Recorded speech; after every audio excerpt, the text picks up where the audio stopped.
Greetings, Asians. Oh shit! We have all look at all these little rascals in here. You see so many rascals in my little Strix lid. I should have come up with a different name for this because I keep almost saying like Strix Clits, and that's not correct. Are you sure it's not? I'm like 95% certain that is not correct. But yes, hello to twitch.tv/Strix Arcana chat members. I see all of you little rapscallions. And welcome to my homeboys, the Strix Lit Scholars. If you guys want to do a little roll call for me, so everyone knows who is who. Hello, I'm Cortez. Yeah, that's true. I'm Framble. Chat. No matter what she says, Strix was just telling us before starting the stream that the only thing that gets her going nowadays is going to retirement home and cosplaying as the Grim Reaper. I cannot deny this fact. That is 100% correct. It extorts all people for wicked god. Yes, and I get paid for it, so it's a win-win. Alright.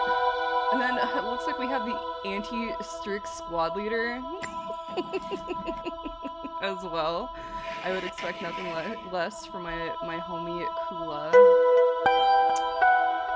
Alright, so, friends, we are finally discussing, after many moons of me disappearing off the face of the planet, part 1 of Agatha Christie's Murder on the Orient Express. I know I maybe have mentioned this at one point. Music is a little loud. I got you, Chief. I'm deaf, so I rely on you. This was my first foray into crispiness, which is pretty cool. Do you guys have any experience with Agatha Christie's work?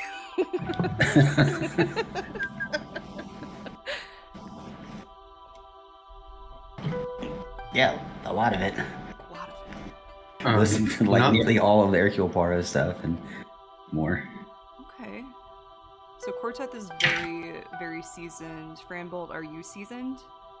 I haven't read any of the books before this one, but I've seen the 3 latest movies: Murder on the Orient Express, Death on the Nile, and the Events. By the way, sorry, did you hear my roommate just now? I think so. No.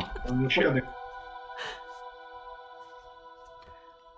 That's alright. I mean, if he wants to talk about Murder on the Orient Express, you know, literacy... No, he's talking with his friends in Spanish.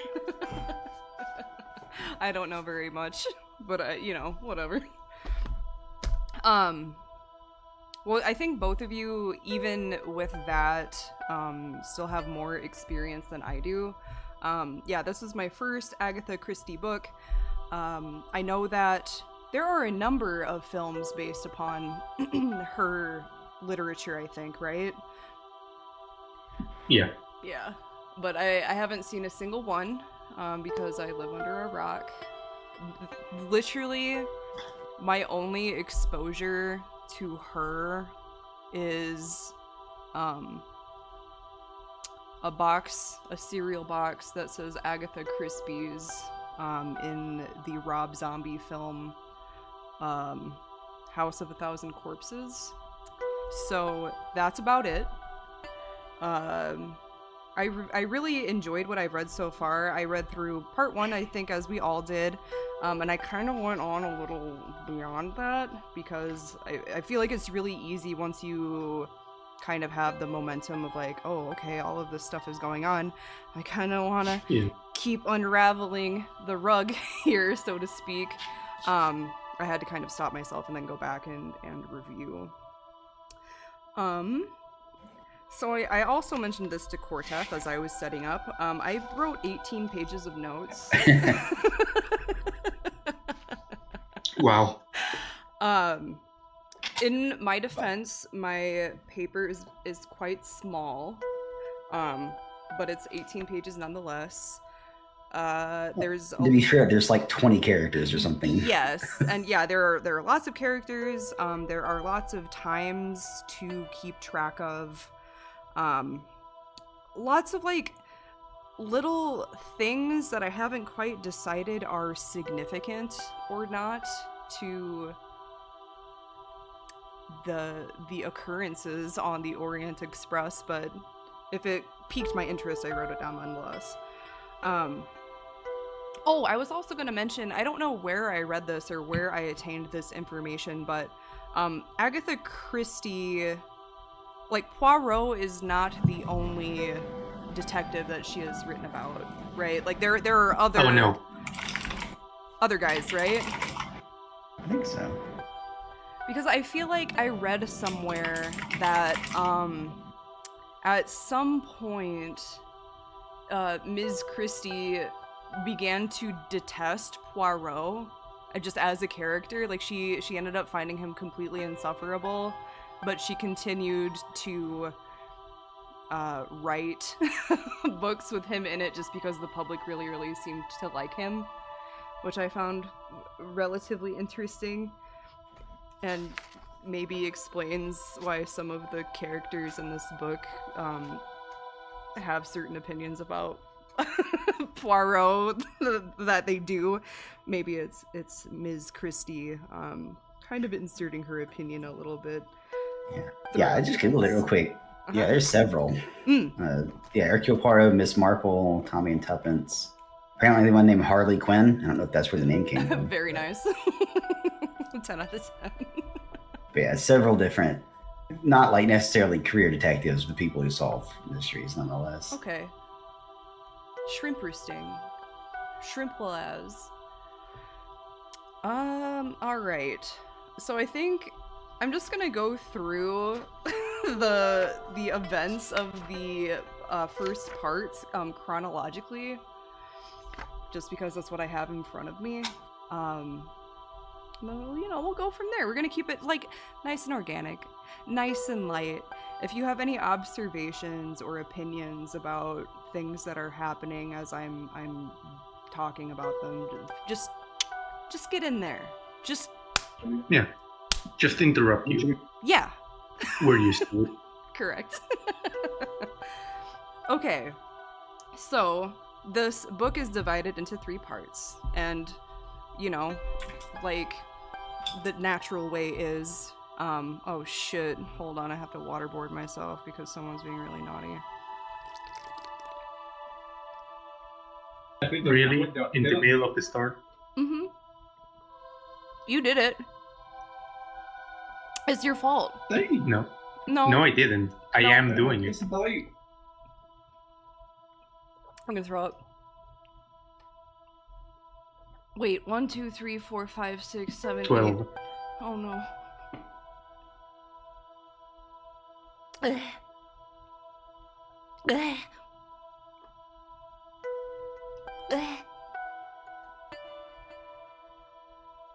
Oh god, one more or I'm gonna die.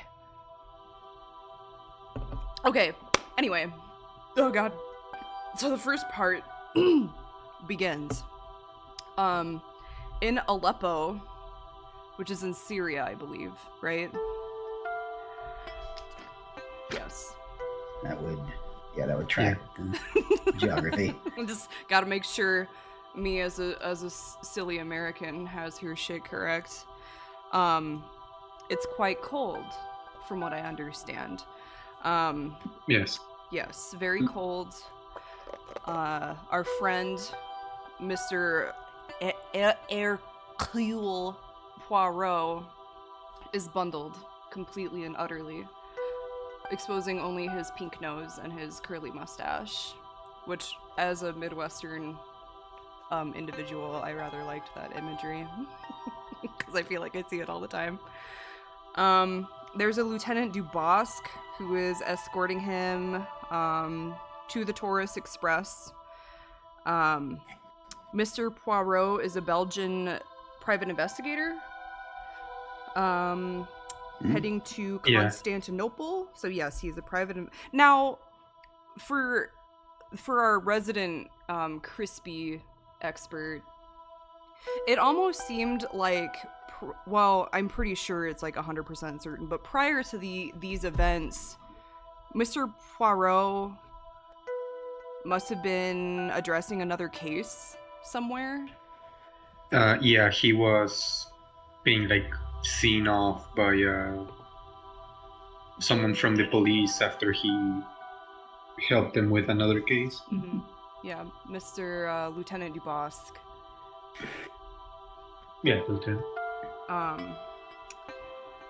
Looks like on this so there are like two trains in question throughout the events of of this part, right? There's the Taurus Express, which is where it begins, and Dubosc and gets our friend Poirot, who was on that train, taken care of, and it looks like there was another passenger, Mary Debenham, right, who is also sleeping on the Taurus Express. There was two of them. Yes, it was just those two on the Taurus Express, correct? Yeah, and then Poirot joined in. Right. And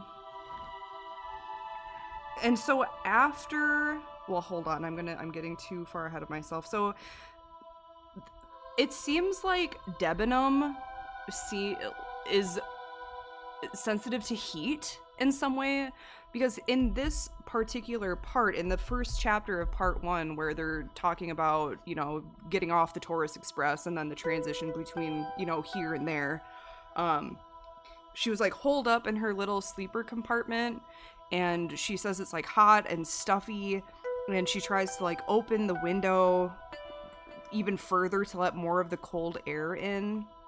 And later on, it mentions that like she's wearing light clothing on the train that they later board, and like I don't know how significant that is, but it was really strange to me that it was made such a point that like, okay, she's hot, it's stuffy, she's like trying to pull this window down, she travels really lightly.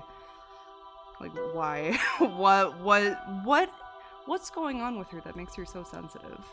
I thought that was strange. Well, not strange, but I mean, interesting that it kept coming up. Honestly, I don't know if like they meant to make a point of her being so sensitive. Mm-hmm. Like, obviously, I've never traveled in a train of that kind, but it wouldn't be too much of a stretch of the imagination to think it really is just very stuffy, and like the heating inside can be too much. Yeah, I could see that for sure. Yeah.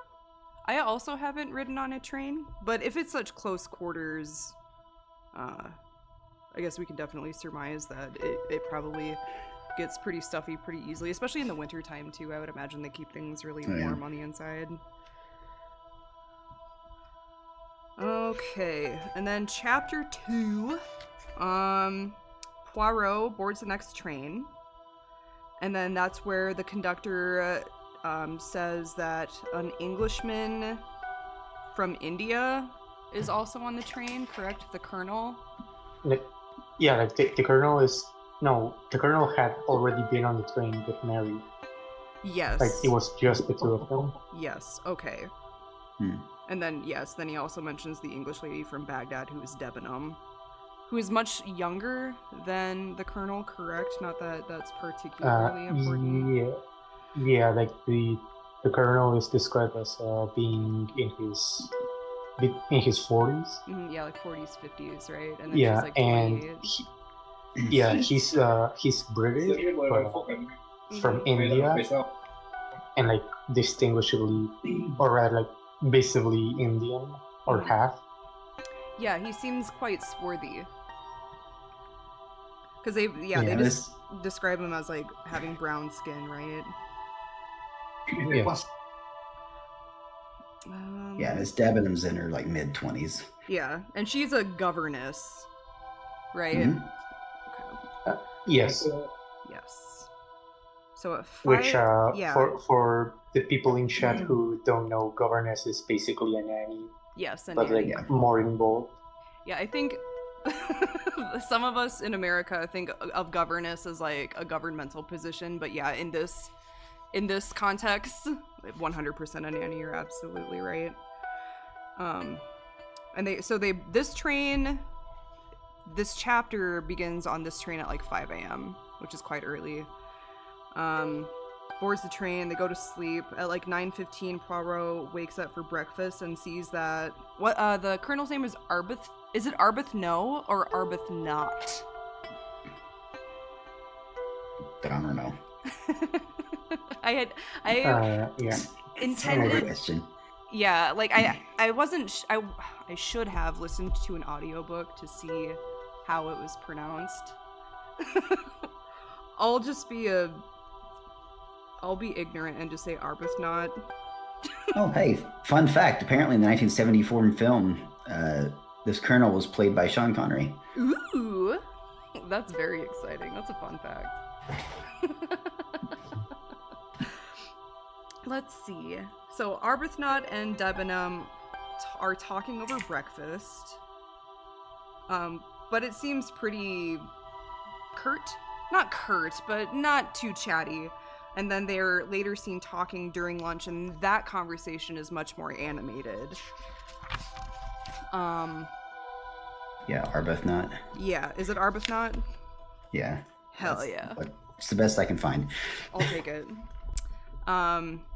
So during this more animated conversation over lunch, Poirot is like kind of listening in on them, right? And then they notice he's listening, and then they kind of force some other like, oh haha, like we're just whatever, hee hee, and like Debenham, there's like a lot of forced laughter, which is really strange. And he just kind of like is like, oh okay, whatever. So there's like these two have something going on between the two of them, I believe.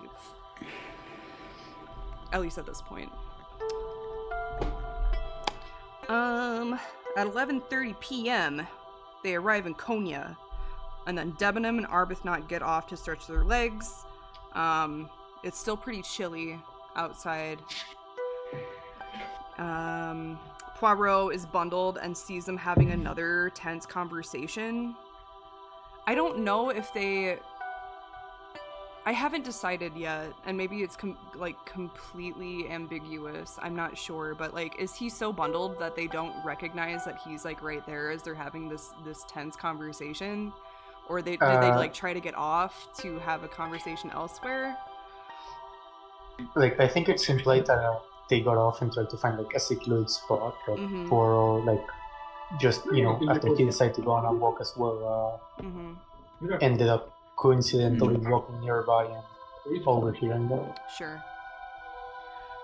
And then Debenham has been described as being pretty like cool and efficient, but during this conversation out on this station platform, she seems almost hysterical. Which comes up later on as well, like both the cool efficiency of her general demeanor, but then Poirot catches these moments of like intense emotion that seem to be, you know, a complete opposite from what she typically is, or what like later on, like the way she talks seems like she's on the verge of a panic attack. Like anxious, tearful almost. Yeah, like there's, and it makes me wonder which one is the legitimate Debenham. You know what I mean? Is it the cool one, the cold one, that's the natural Debenham, or is it the more emotionally charged one? It's a mystery. Sorry, could you repeat? Like, it makes me wonder which it's not that the personalities are like too distinctly different, you know, I mean, it's the same Debenham, right? But which side of her is her more natural state? Is it the cool and cold one that Poirot notices more, or is it this more emotionally charged one? I would say what he notices most is the contrast between them. Mm-hmm. Yeah. Let's see. They board the train.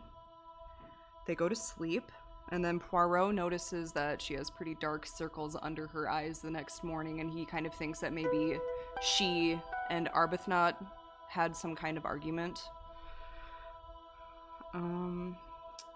Let's see. 2:30, the train stops. Poirot asks, is it the Wagon Lee?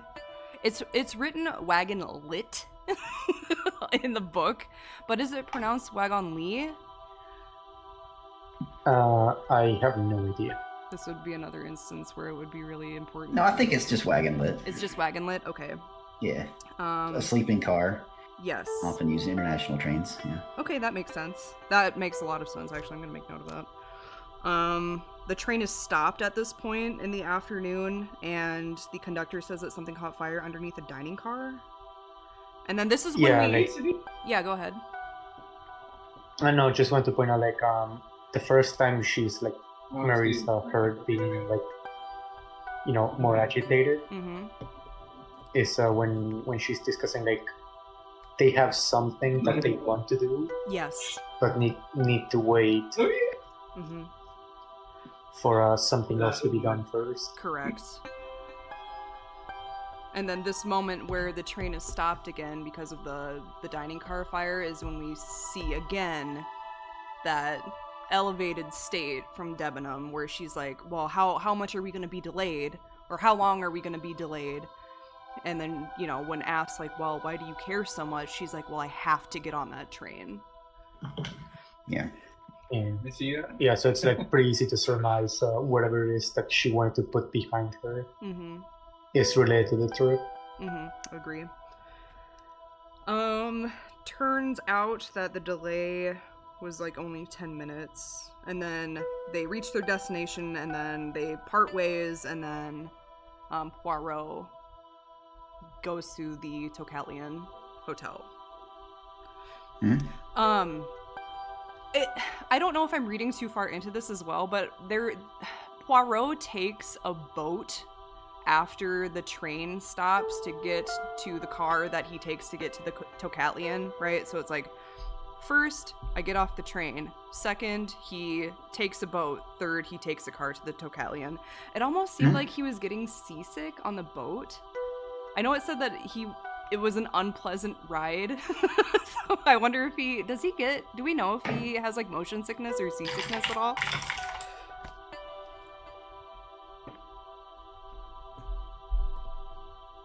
You can tell how prepared I am because I didn't look any of this up. When you say that makes me, it rings bells. Okay, yeah, according to a quick Google check, he does suffer from seasickness. Yeah, I think so. Hell yeah. That's what I'm talking about. Me and Poirot are motion sickness brothers for life. Yeah. Poor And bastard. it's partially because they're in Istanbul, and there's a channel that cuts right through the city. Right. Yeah. So you get from one side to the other. Yep.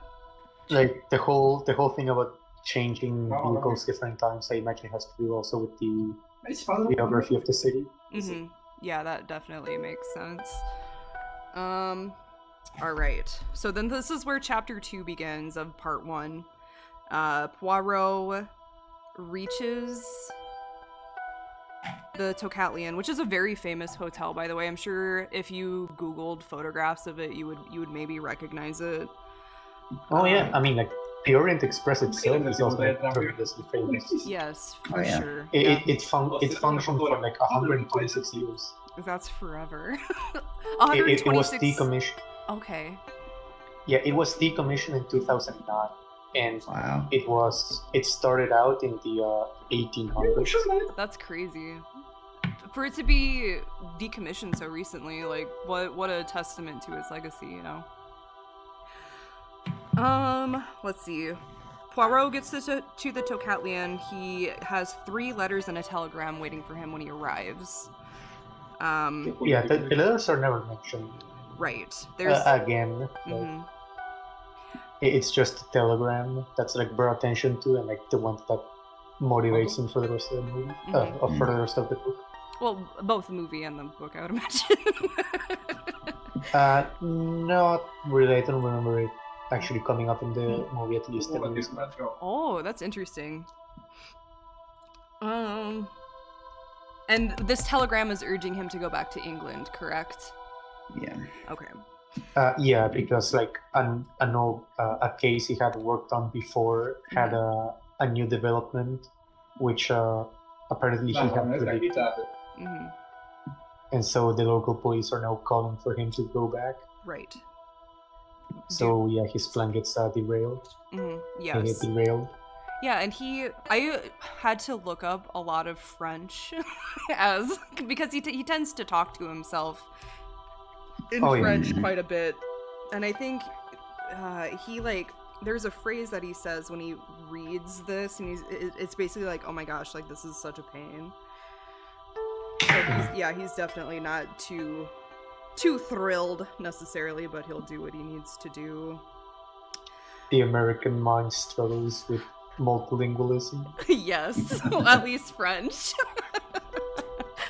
It's like I can do American Sign Language no problem, which the syntax is based on French, but I mean I can pick up on a couple of words just because it's a Romance language, but I'm still 90% ignorant.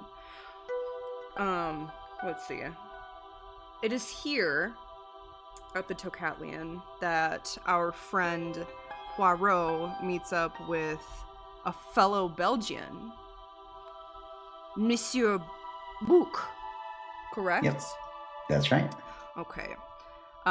He is the director of the like international company of the Wagonlets.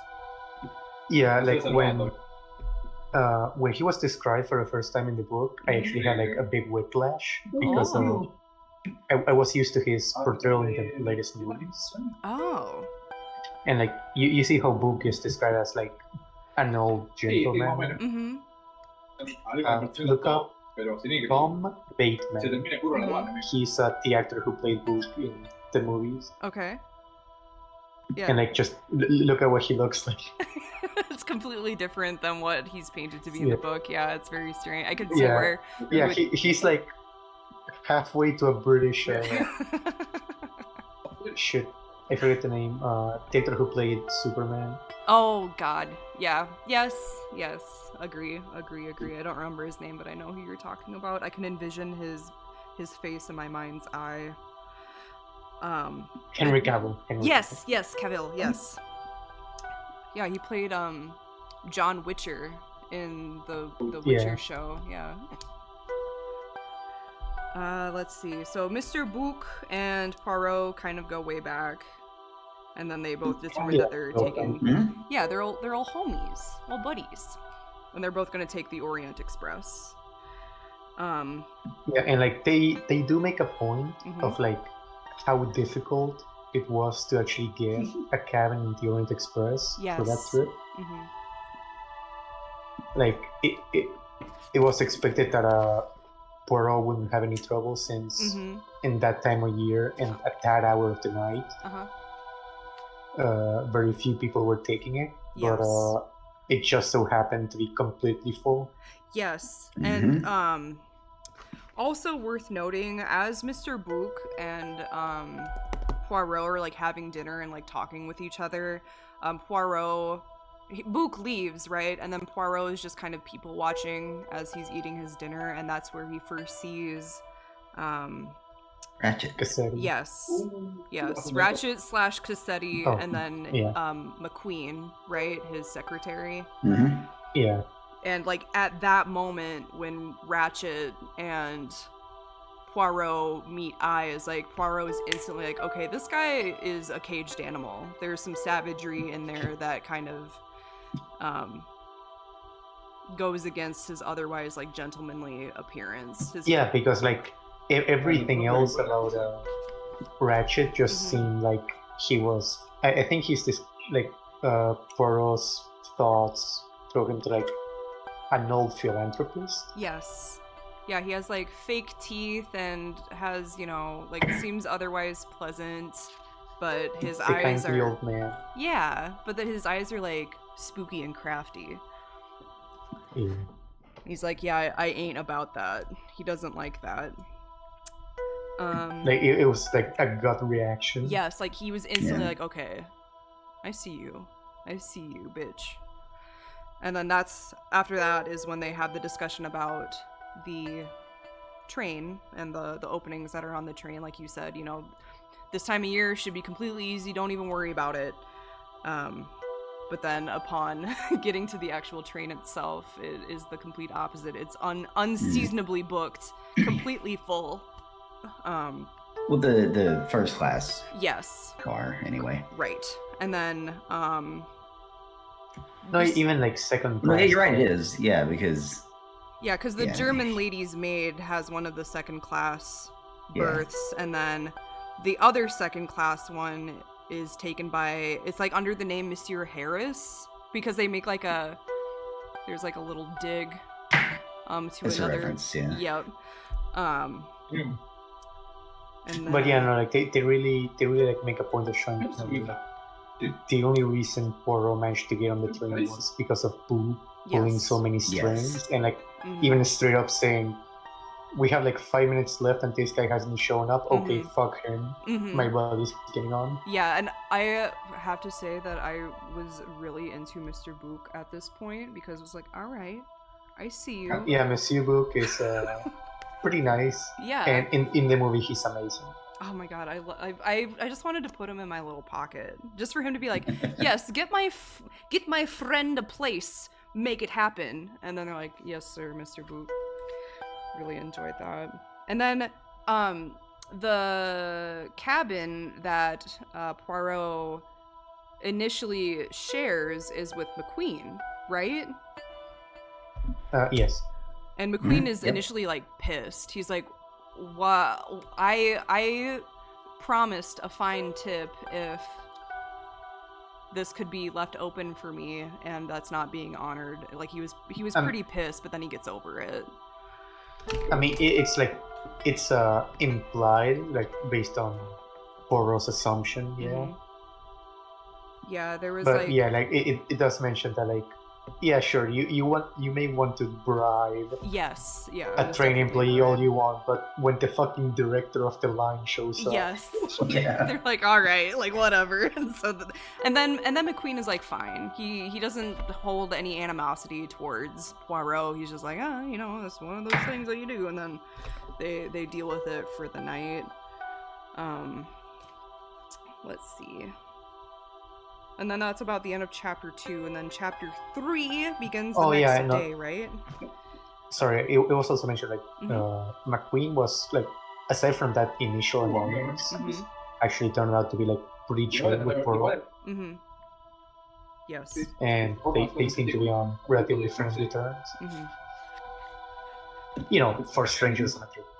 Right. Yeah, agree. I do remember that being mentioned. Yes. And then chapter 3 of part 1 begins. Poirot and Boo get breakfast together, and then they just kind of are like philosophizing with each other, which was enjoyable to see. And I have to mention, I know that Poirot is supposed to be, he's like quite a small man, right? He's like, he's just like a he's little just kind of fella. like, yeah, he's just kind of short and having an egg head. Yeah, he's an egghead with a mustache. With Yeah. a name like Hercule, I can't help but to imagine him as this like big, huge dude. So I had to like continue to remind myself that like he's just a little Eggman. Little Eggman. Because like every time he's talking with someone, I think of someone like much more large and rectangular. But that was just a me thing. Yeah, it's here. I can even give you a quick. This is from a different one of the stories, and it's the first time I think it may have been the first one that was published about Poirot. Ooh. But the description. So this is somebody's first impression description of him. It says he was hardly more than 5 feet 4 inches, but carried himself with great dignity. Oh. His head was exactly the shape of an egg, and he always pursed it a little on one side. His mustache was very stiff and military. Even if everything on his face was covered, the tips of mustache and the pink-tipped nose would be visible. The neatness of his attire was almost incredible. Whoa. I believe a speck of dust would have caused him more pain than a bullet wound. So he's quite particular. Yeah, this is good. Yet this quaint, dandified little man, who I was sorry to see, now limped badly. Oh. Like, my understanding is in every depiction of Poirot, even when he's changed for other adaptations, he's always been like quirky in his own ways. Makes sense. Like, for example, like the movie version changes the characters in the story a lot.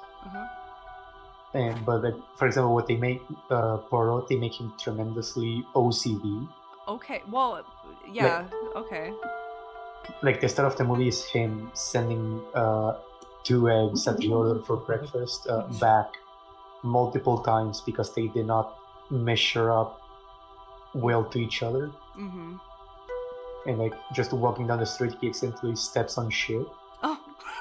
So he like he's a bit disgusted. He steps back and steps back on that shit with the other shoe.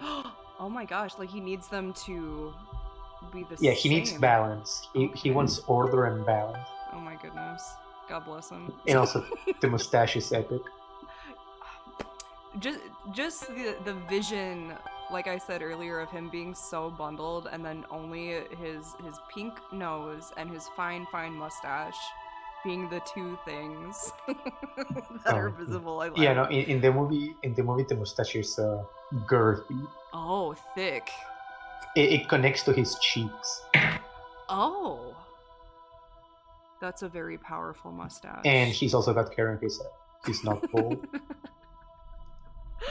Oh my goodness. Proud of him. Proud of him for being so particular. What a guy. I mean, obviously I'm gonna keep bringing up the movie because it's the one version I knew before reading the book. Totally fine. It gives me a little more, it just gives me a little more details to envision in my mind's eye. Apparently though, the movie wasn't that well received because of how much it changed. Oh, like sure. it's not like a very faithful adaptation. Apparently, like there's been other versions that have been more faithful to the book. Okay. But like having watched it without reading the book, like as my first exposure to the character and to Agatha Christie's work, sure, it was a very fine movie. Okay. Have you noticed any significant deviations between the film and part 1? I would say the biggest deviation I've seen so far was Poirot's motivation for being on the Orient Express. In Book as a character as a whole. And also, like, it wasn't nearly as difficult for him to get on the train. Sure. Yeah, because it's like a pages-long ordeal in the book. But do they just like, oh yeah, you get on, man, you're in the film? It kinda. It's like he happens to meet Book when they're in when they're in, I forget the name of the city. Okay. I suppose. In the city where they meet. Okay. They just happen to come across each other, and Book was like, well, in the movie, Book is much more of a playboy. Oh. Much younger, and like he's the nephew of the director of the line. Okay. And his uncle just like put him in charge of the train to get him to do something. Interesting. Instead of him being like an old friend. Yeah, I mean they are friends. But yeah, he's just like, hey Poirot, hey, how you doing, man? This is my date for today, a prostitute. Anyways, you wanna go on the Orient Express? Sure, here I go. That's it. What an interesting choice. I wonder why they went that. Well, actually, wait, no. I might be misremembering. I think Poirot actually did go because of a case that he was called back for, but it wasn't because of Telegram. Like someone showed up where he was. Sure. Yeah, and told him. Okay. Interesting. let's see. What's interesting is I even have a third perspective Oh. in that the main way, first time I heard this story was not really an audiobook, but an audio drama. Oh, that's So awesome. it's actually people doing different voices and everything for different characters. And it kind of skips straight to the hotel in Istanbul, to Poirot getting the telegram saying come to London. And so being that's where it starts, it kind of skips that whole first train ride with Mary Debenham and the Colonel, and the way they introduce what was overheard and that kind of stuff is actually they make it where Book overheard Debenham and them talking about it and passes that on to Poirot. Interesting. Okay, I kind of dig it. In the audio drama that you listened to, was Book like an older gentleman that was the director of the line, or? Yeah, it was still the same character. Okay. In the text. Oh, so many books. So many different books. Very, very interesting. Let's see. So it's during or somewhere around this breakfast time. I did note that like Book is philosophizing and kind of like talking about the romance of like the train bringing together all of these strangers and forcing them to kind of be under one roof. And, you know, oh wow, like what a sensation. And then Poirot is like, yeah, but how will they behave if there's an accident? So I thought that was like a little tidbit of foreshadowing that I really savored, really enjoyed that little tidbit. And then Book kind of just like, whatever. Like, he just kind of like, oh, whatever. You're kind of destroying my little fantasy here. And then they're just like, dude, you're morbid. Yeah. Yeah, because he says something. Yeah, that's like, oh my god, like, you're being kind of macabre right now. And then he says like, what if one other thing that will bring us all together is death? Yeah, yes, definitely. And then it's like if there was an accident and they all just fucking die. Yeah. That's it. And then it's at this point that they kind of like the introduction of the other characters are kind of like touched upon, right? There's like an Italian, an Englishman, a big loud American, an ugly old woman who I believe is Princess Dragomirov from Russia, right? Yeah, that's Princess Dragomirov. And then Debenham got on her train. There's a sheep-faced Swedish woman. And then an old woman who keeps talking about her fucking daughter, like, all the time. Yeah. The German or Scandinavian maid of the princess. The Hungarian couple, who are both quite chic, from what I understand. Like, both quite, attractive and fashionable.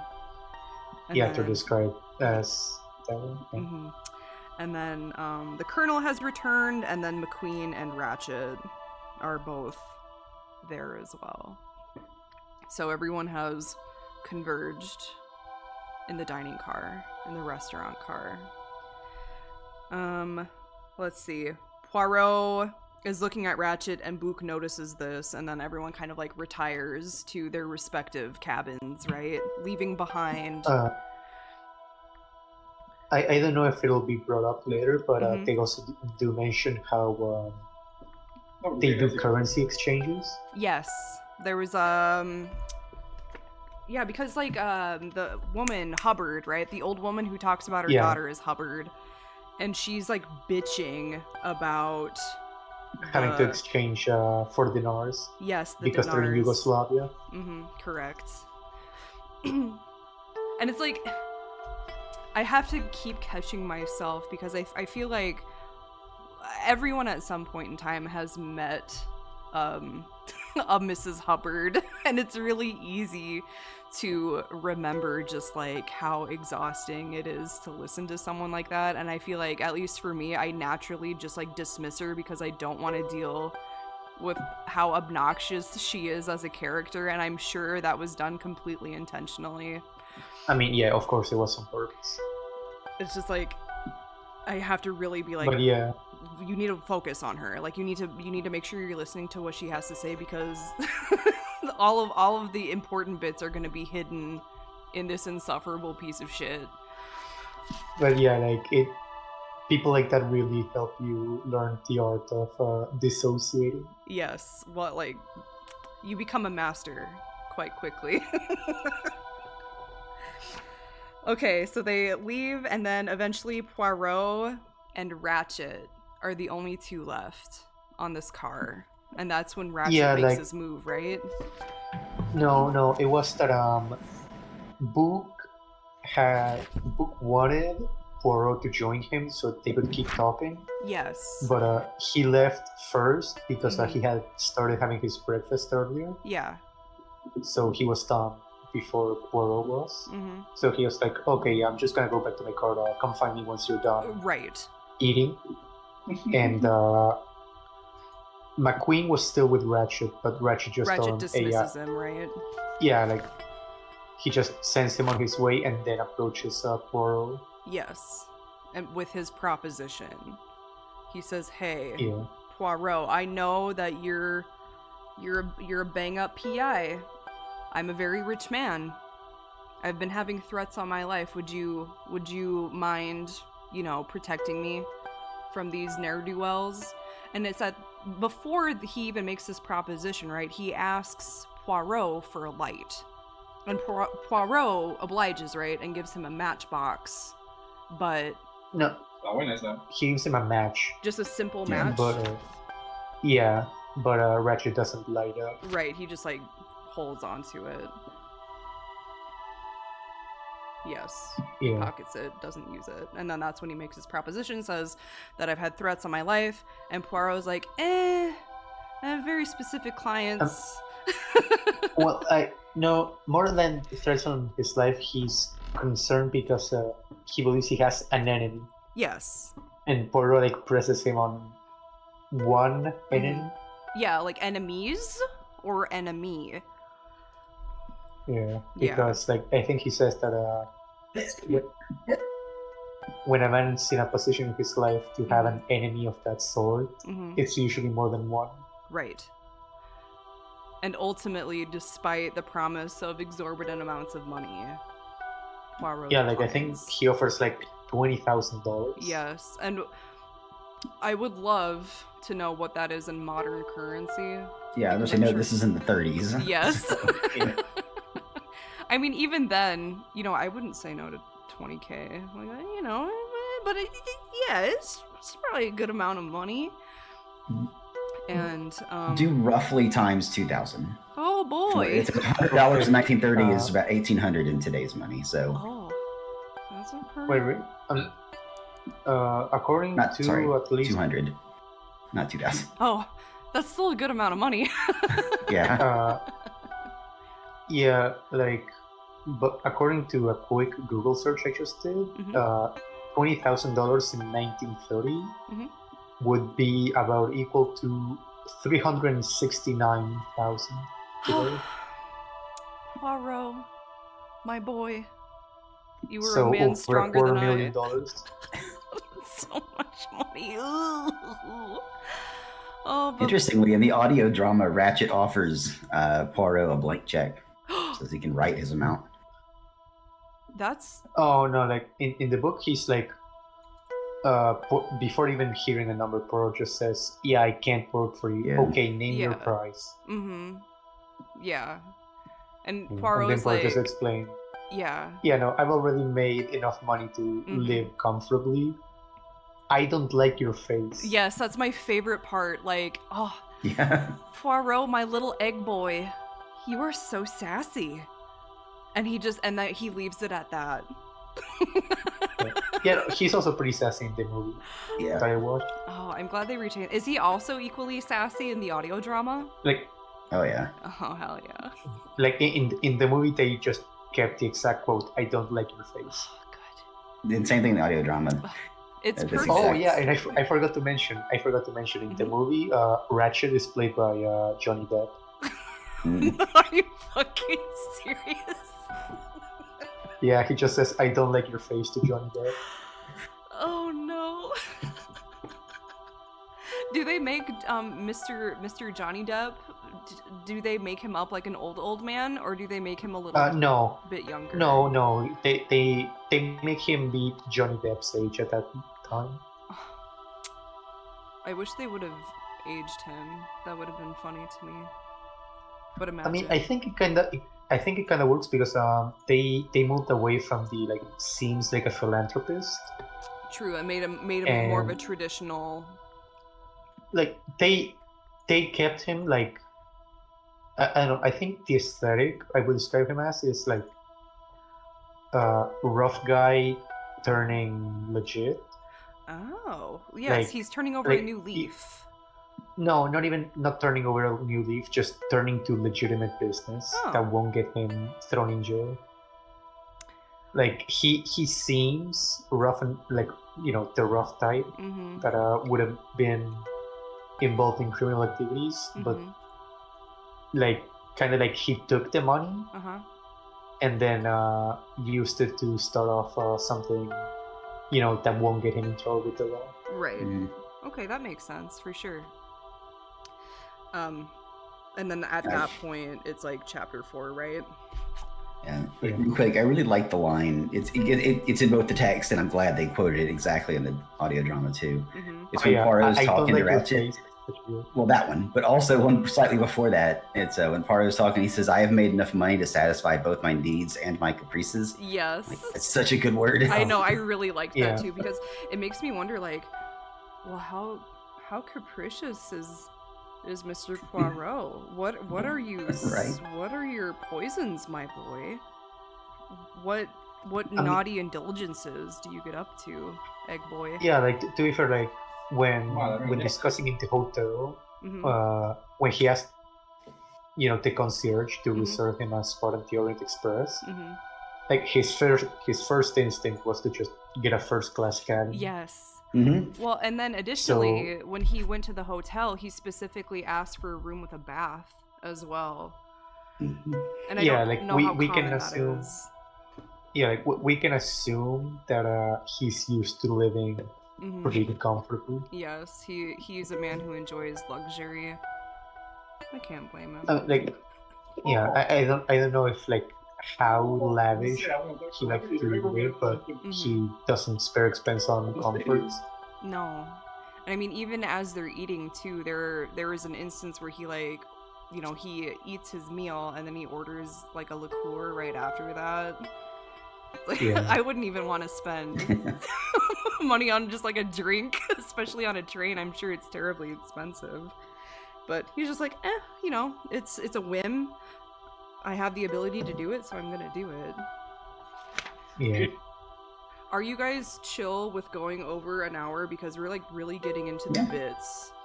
Oh yeah, no, I'm fine. Like Okay. Yeah, if we I'm didn't good. get into bits, I imagine this would be kind of boring. Agree. Okay, so it's at this point that we get to chapter 4. At the beginning of chapter 4, this is when the Orient Express arrives in Belgrade at like 9:15 p.m., right?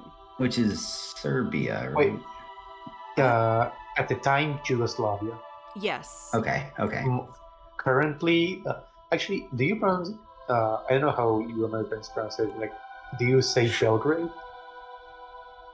That's how I would Yes. pronounce it. I don't know. Is it Or Belgrade? Belgrade? Yeah. Like, it's not like how the Serbians call it, but it's closer than Belgrade. Okay. That's good intel, because yeah, I mean, once again, I'm an ignorant American. I actually have a- Sure. Yeah, I actually have a couple friends from the Balkans. I met them in Vampire the Masquerade. So Okay, so you have the inside deets. yeah. Okay, respect. Let's see. It's still cold when this train stations here. And it's at this point that Poirot's room is moved, correct? Yes, I think so. Yeah, I think he gets Book's previous room. Yes. At least that's what it was in the audio. Yes, which is Book's was number 1. Yeah. And then Book moves into the Athens coach, which is where our doctor is, right? Yeah. Yeah, and I, just to kind of make sure everybody's on the same page where we're going, he's going from Istanbul to Calais in Yes. France, right on the English Channel. Correct. Yeah. From Istanbul. I love the fact that we're saying, like, within the book, you know, we have like Constantinople and Istanbul. It's a nice merging. You know what I mean? They get a little Actually, bit of everything. I'm kind of curious Mhm. because like they do refer to Constantinople, right? Yeah, like a number of times by name. Yeah. So like, I'm kind of unsure if like they refer to the same city they say when they refer to when they say Istanbul, because like it was renamed in 1930. Right. Okay. Yeah, and So like, that was one of the things that I wanted to get to, was to like understand like what was happening here, like socially and politically, to kind of know, you know, what influenced the characters addressing this place as what they did. You know what I mean? you know, like I'm just kind of curious if like when they say Istanbul and Constantinople, they refer to different cities, or if it's just them not being used to calling Istanbul by that name. Right. Yeah. Since the change was so recent. Agree. Let's see.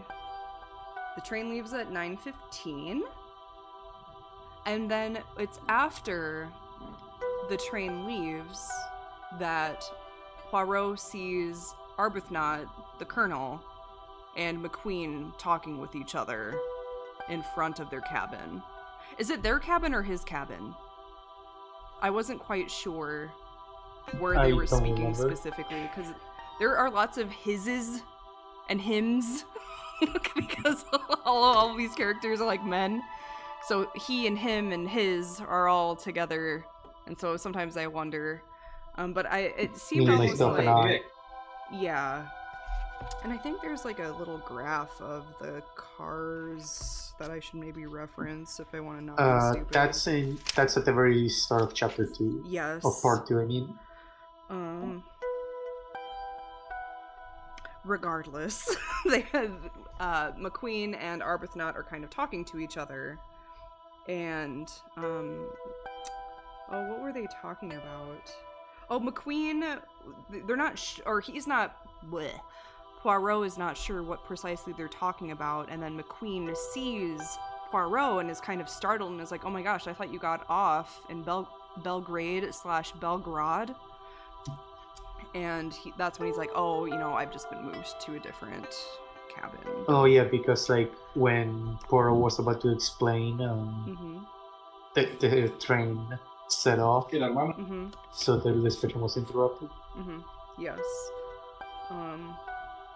And then, yes, after that exchange, McQueen and Arbuthnot continue their conversation, and Poirot continues on.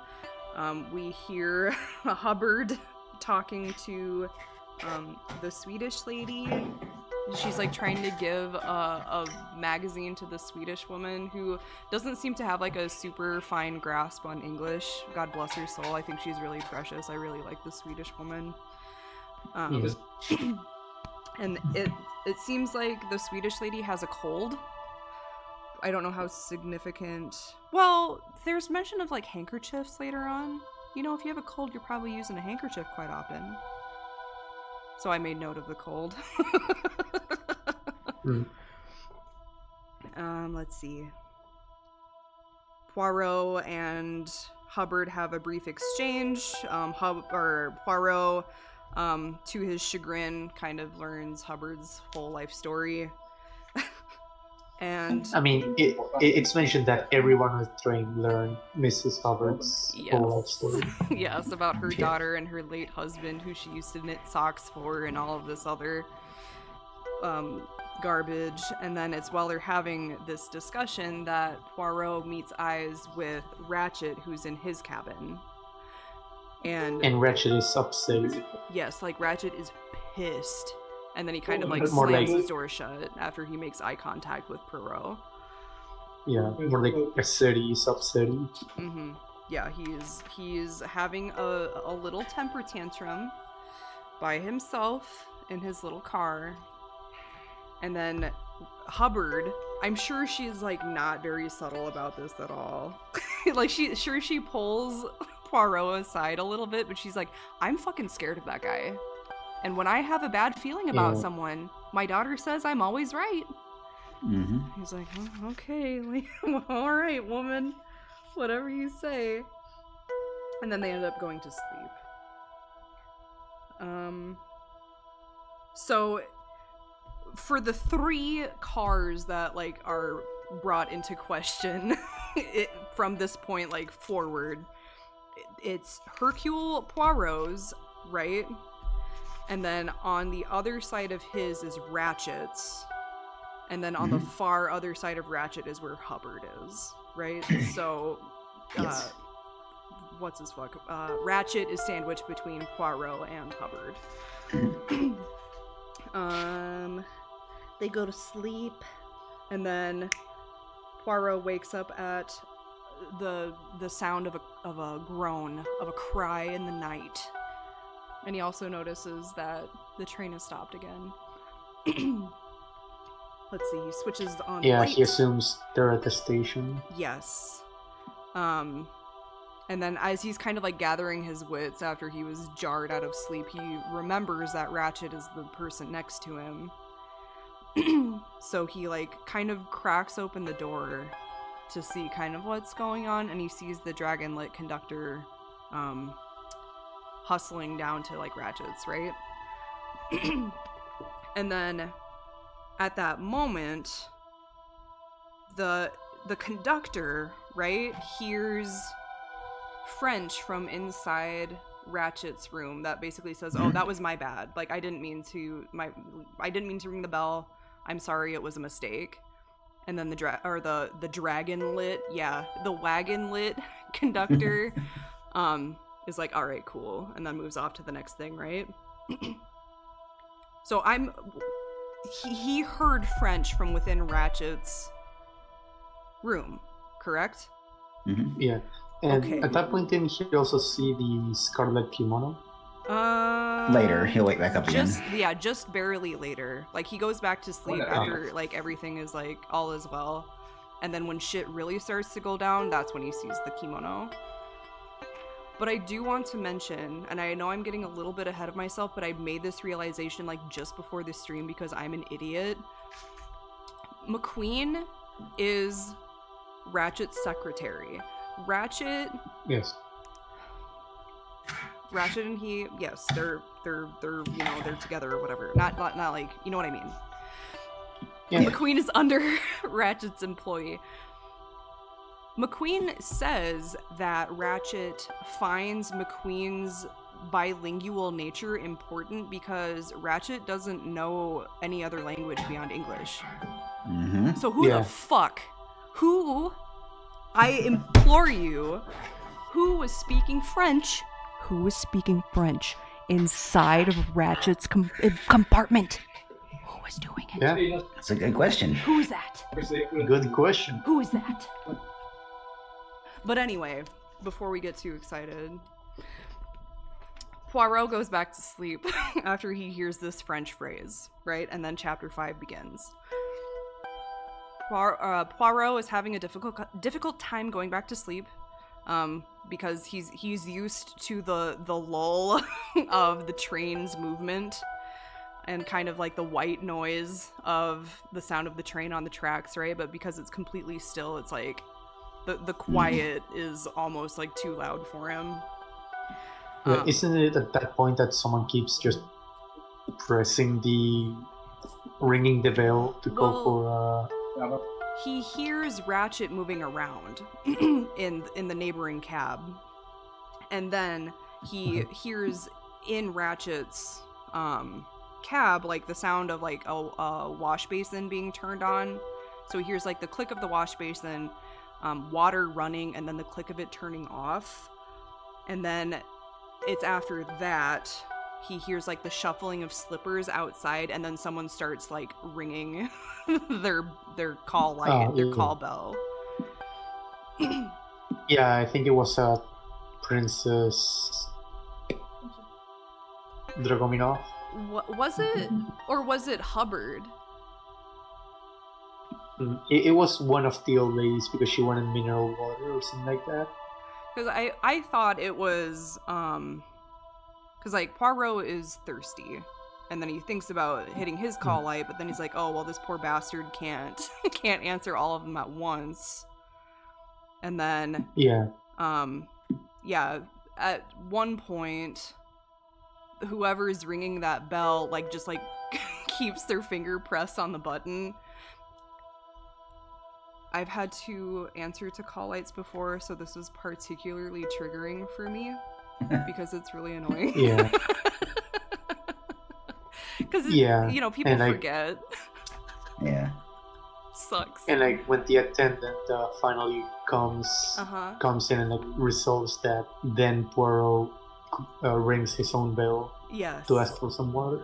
Mm-hmm. Right. Some mineral water. Yeah, and that's when Poirot kind of sees how out of sorts this poor conductor is, and he gets like a little twinkle in his eye, and he's like, so what's going on out there? And then the poor conductor is like, that stupid American woman, that fucking American woman said that there was a man in her room, and I told her it was impossible, but she just won't. She insists that there was a man in there. But I think I had the same thought too, initially, because I reread this whole portion like twice. Initially, I think I thought it was the princess too, because it would make sense, right? Like a prima donna princess is gonna be like, like, why is the train stopped? Well, she's old, but you know what I mean.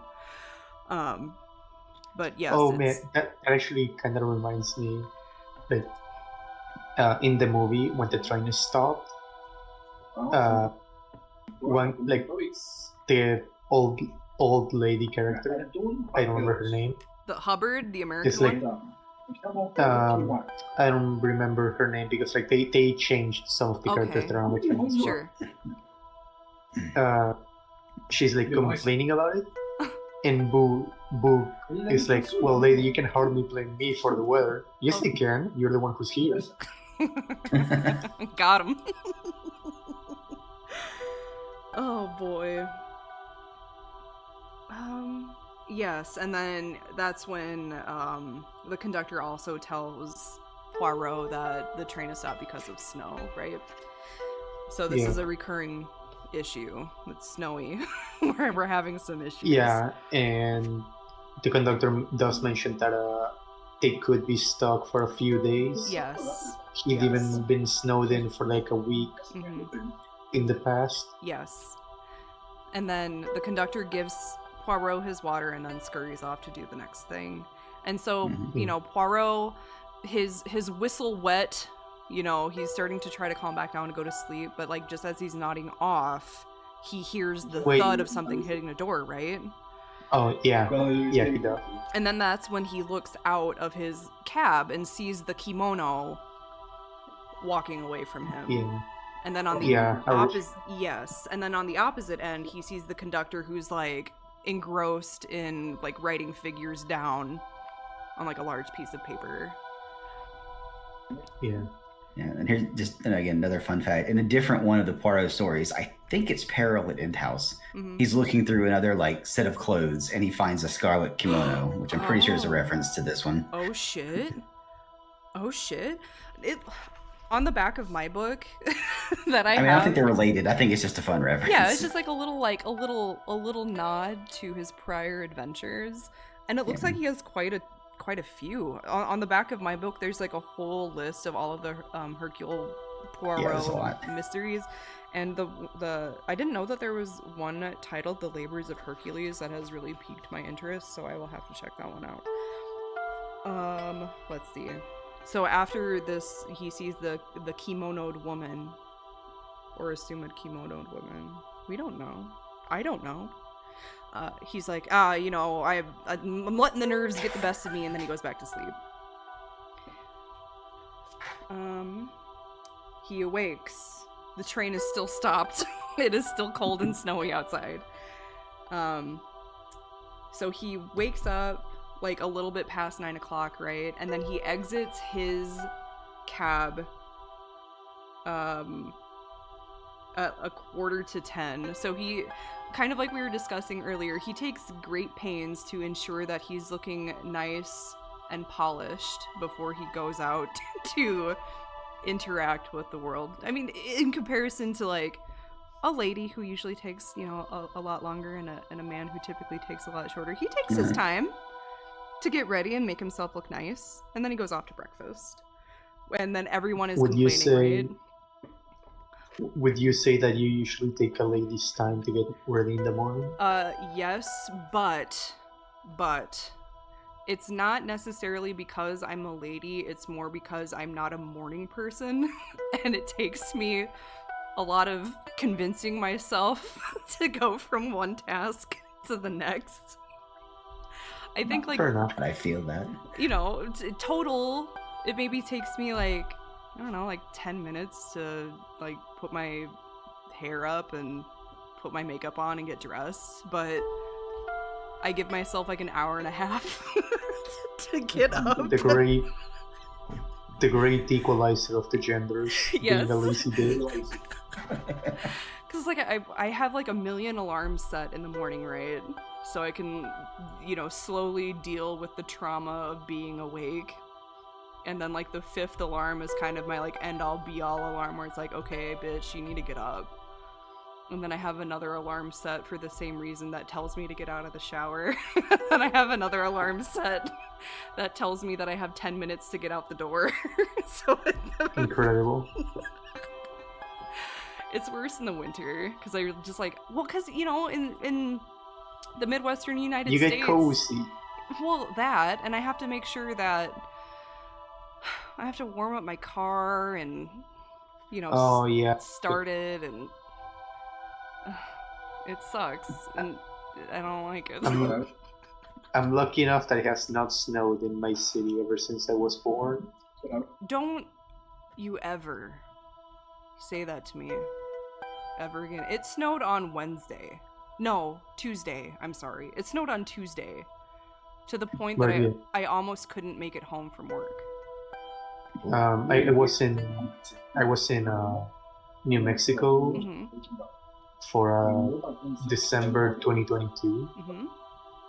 And like, I'm not used to seeing snow, so it's like, oh yeah, snow, how nice. And then I spent like 3 weeks living in that city and was like, man. Nope, no sir, don't want it. You may have it. If I could give it to you, I would give it to you. I don't. No, thank you. You can keep it. I don't want it. I don't want it. I hate it. And it's, people are always like, oh my gosh, it's like so pretty and white Christmas and whatever, but it turns everything into an ordeal. It makes everything slippery. It makes everything cold. I don't like to look at it. It gives me snow blindness. I have to bundle up. I don't want to get bundled. No one knows how to drive in the snow. Yeah, like for me, like the worst part about snow is how it makes everything fucking dangerous. Yes. Yeah. I have fallen down the stairs enough getting from my apartment to my vehicle. I'm done with it. I've been done with it since the day I was born. I don't want it. I acknowledge that we have a need for it. I acknowledge that the cold and the snow kills the mold in the fields for our fine agricultures. But I don't want it. So what you're saying is your favorite Disney movie is Frozen? I think I watched it once. I think I watched it once. It was okay. It was alright. Man, I used to think it was like, I'm in Alabama, so like it doesn't snow here, hardly ever. And of course, nobody knows how the hell to drive when it does snow. And I just figured that was a here thing, like where it doesn't snow. But it sounds like it doesn't even matter. Even if it snows a lot, people still don't know how to handle it. Correct. Yes. Like, look, you should never underestimate people's capacity for dumbassery. Dude, Yeah. Yes, there is only one universal constant, and it is the stupidity of the people around me. And yeah, like there's I hate it. like there's a saying in like tech development and such. If you foolproof a system or a device, the universe will spontaneously generate a stronger idiot. Correct. Yes. I can attest to it. Oh my god. So, you know, with these passengers complaining about the snow and the delays that it is causing, I felt that on a deeply personal level. I really felt like I made a connection with these people. Every single one of them. Yeah. There was enough of a snow rant. Oh my god. Hate it. It's the worst. Okay. Mrs. Hubbard was the loudest in her lamentations. You don't fucking Of say. course she was. I do like the way that Christie makes pains to really write to the voice of the character. Like, particularly when Mrs. Hubbard says Paris, as in Paris, France, and it's spelled Parrus, like Paris. Yeah. I really enjoy that. Yeah. Really, really nailing the annoying, ignorant American. My daughter said that I had to sit in the train until I got to Paris. It's like, all right, okay, Mrs. Hubbard, just take a breath, man. It's okay. The Italian says that he's trying to get to Milan.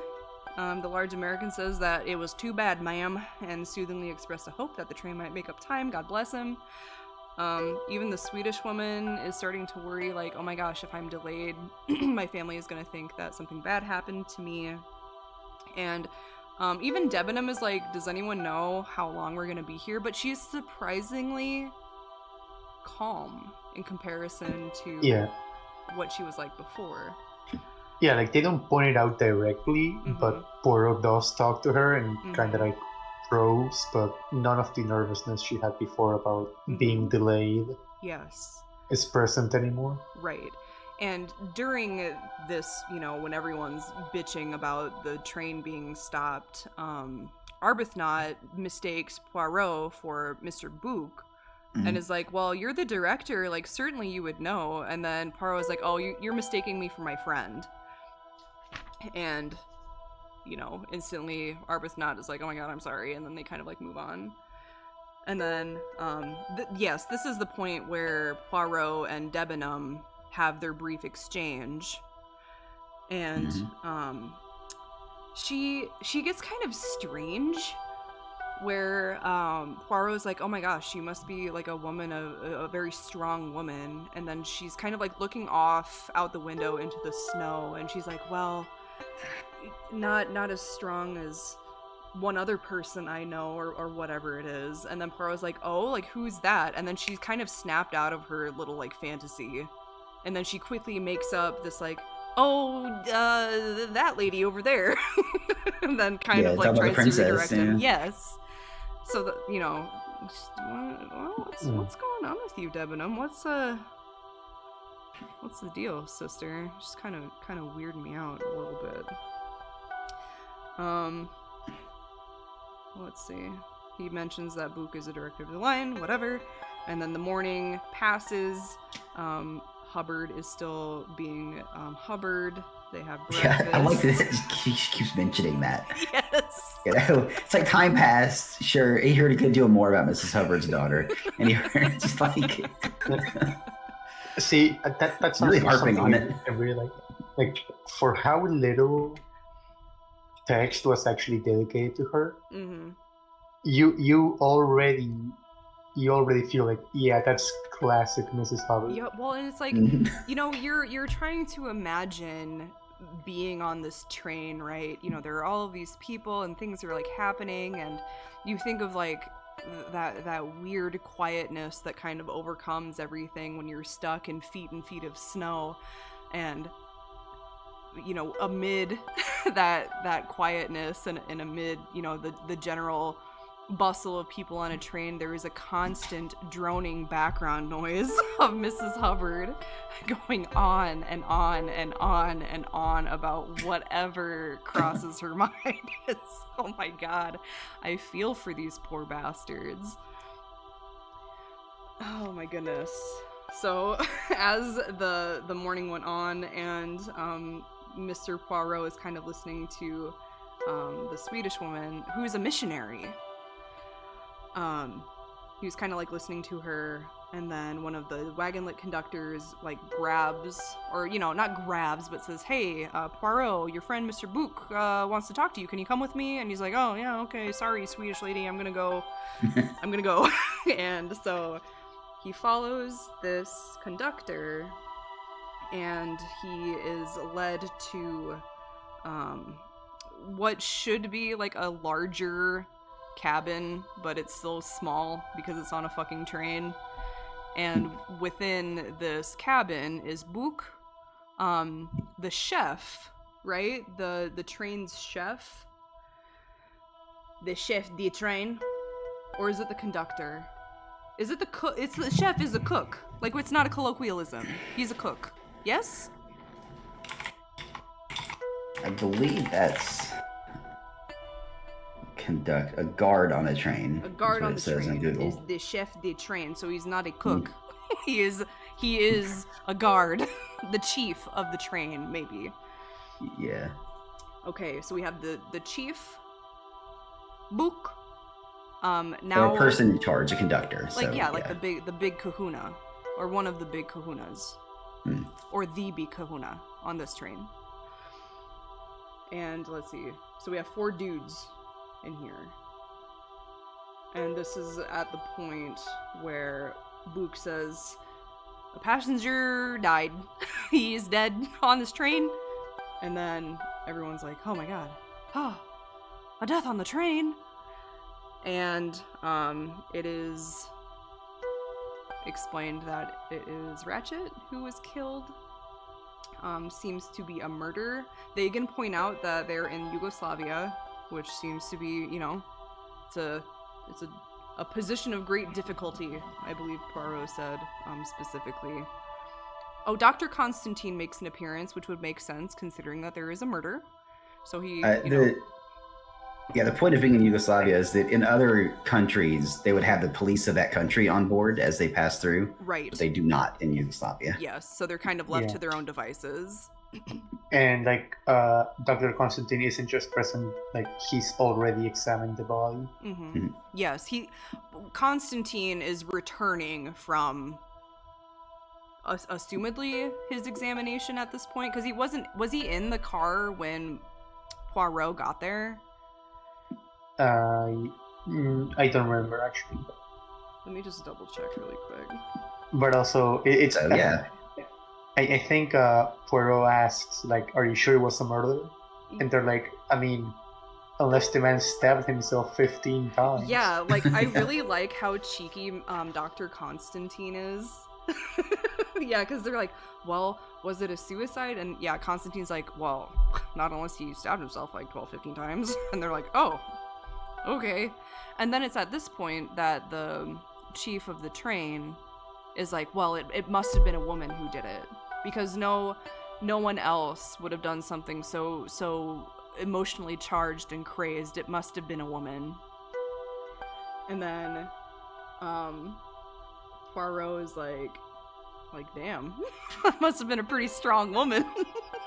Yeah, and then some of the wounds are deep. Yes, and then the some wounds are deep enough to go through muscle and even bone, and others were barely glancing blows. Yes, and I think they start to expand upon that when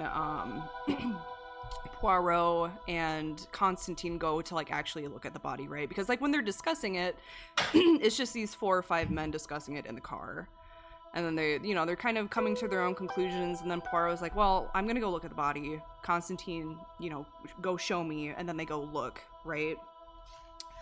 Prior to that, as they're trying to figure out what precisely happened, yeah, the chief of the train says, when women get crazy, they can be really strong. So yeah, it totally could have been a woman. And then I think Book says well, there's an American term for a gangster or a gunman. Maybe he was bumped off, taken out by some kind of hitman. No, I think they're he's more Oh yeah, bumped off. Yeah. Like the American term. Yeah. Like it's not like I believe he was just straight up saying, yeah, no, this guy was killed like gangster style. Yeah, he was taken care of, you know. And then A loose end was tied up. right. Yeah, like correct. intentionally targeted. Yeah. Yes. And then Poirot says, well, if that's even, you know, if it was by a gunman of some kind, like, this is a completely amateurish job. It wasn't by a professional by any capacity. Then Book, to my delight, instantly says, well, there's a huge American on this train. I don't like him. He's fucking hideous and loud. Maybe it was him.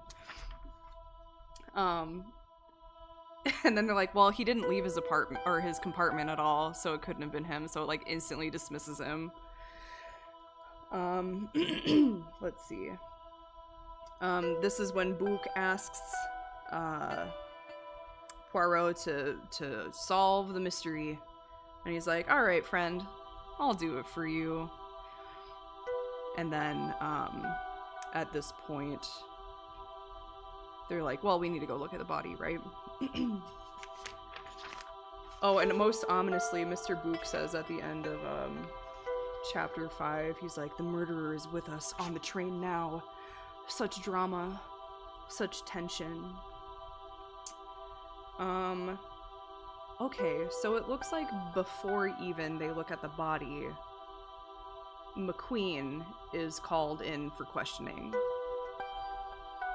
Right? I have to double check my notes because now I'm gaslighting myself.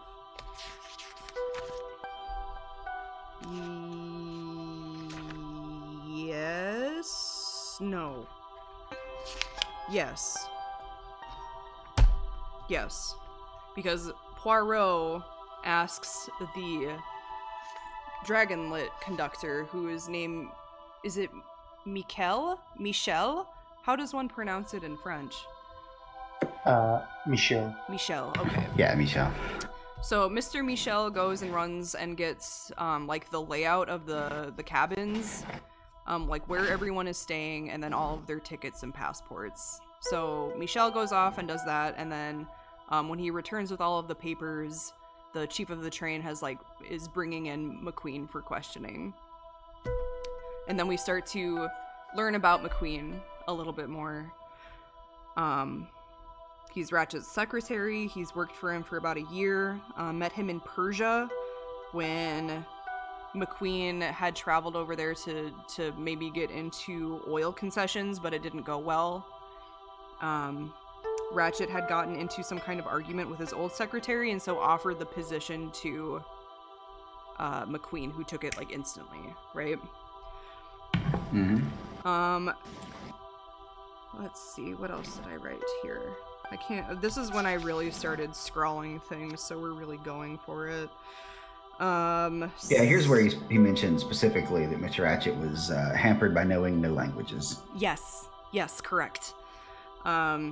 He discusses Ratchet's full name, which is allegedly Samuel Edward Ratchet, and then yes, McQueen was a particular boon to Ratchet because Ratchet didn't speak any other languages. So who was speaking French in his cabin? I ask. Don't answer that. I'll find out.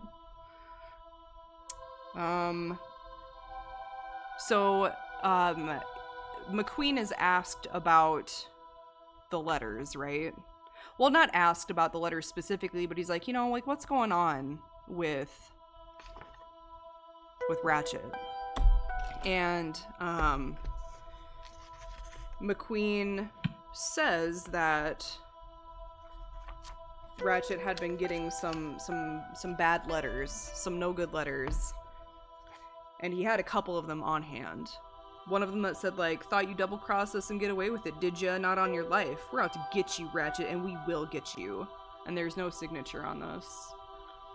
And then there's a second one that says, we're gonna take you for a ride, Ratchet, sometime soon. We're gonna get you, see? In classic American gangster fashion. So as Poirot is reading these letters, he notices that it looks like two people have written these letters, right? And it's not like one person wrote one letter and another one wrote the other. It's like they were alternating each letter of each word between the two of them, right?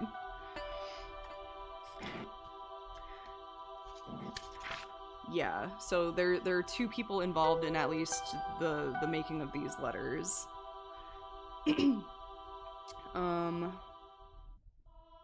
Poirot asks McQueen if he liked his employer, and he kind of hesitates, and he's like, no.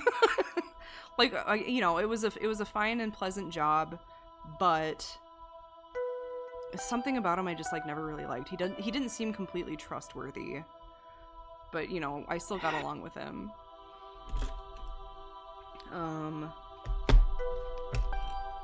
Let's see. He's asked when he last saw Ratchet alive, and it was, what, at 10 p.m.? It isn't specified if it was in the morning or at night, which 10 he was talking about.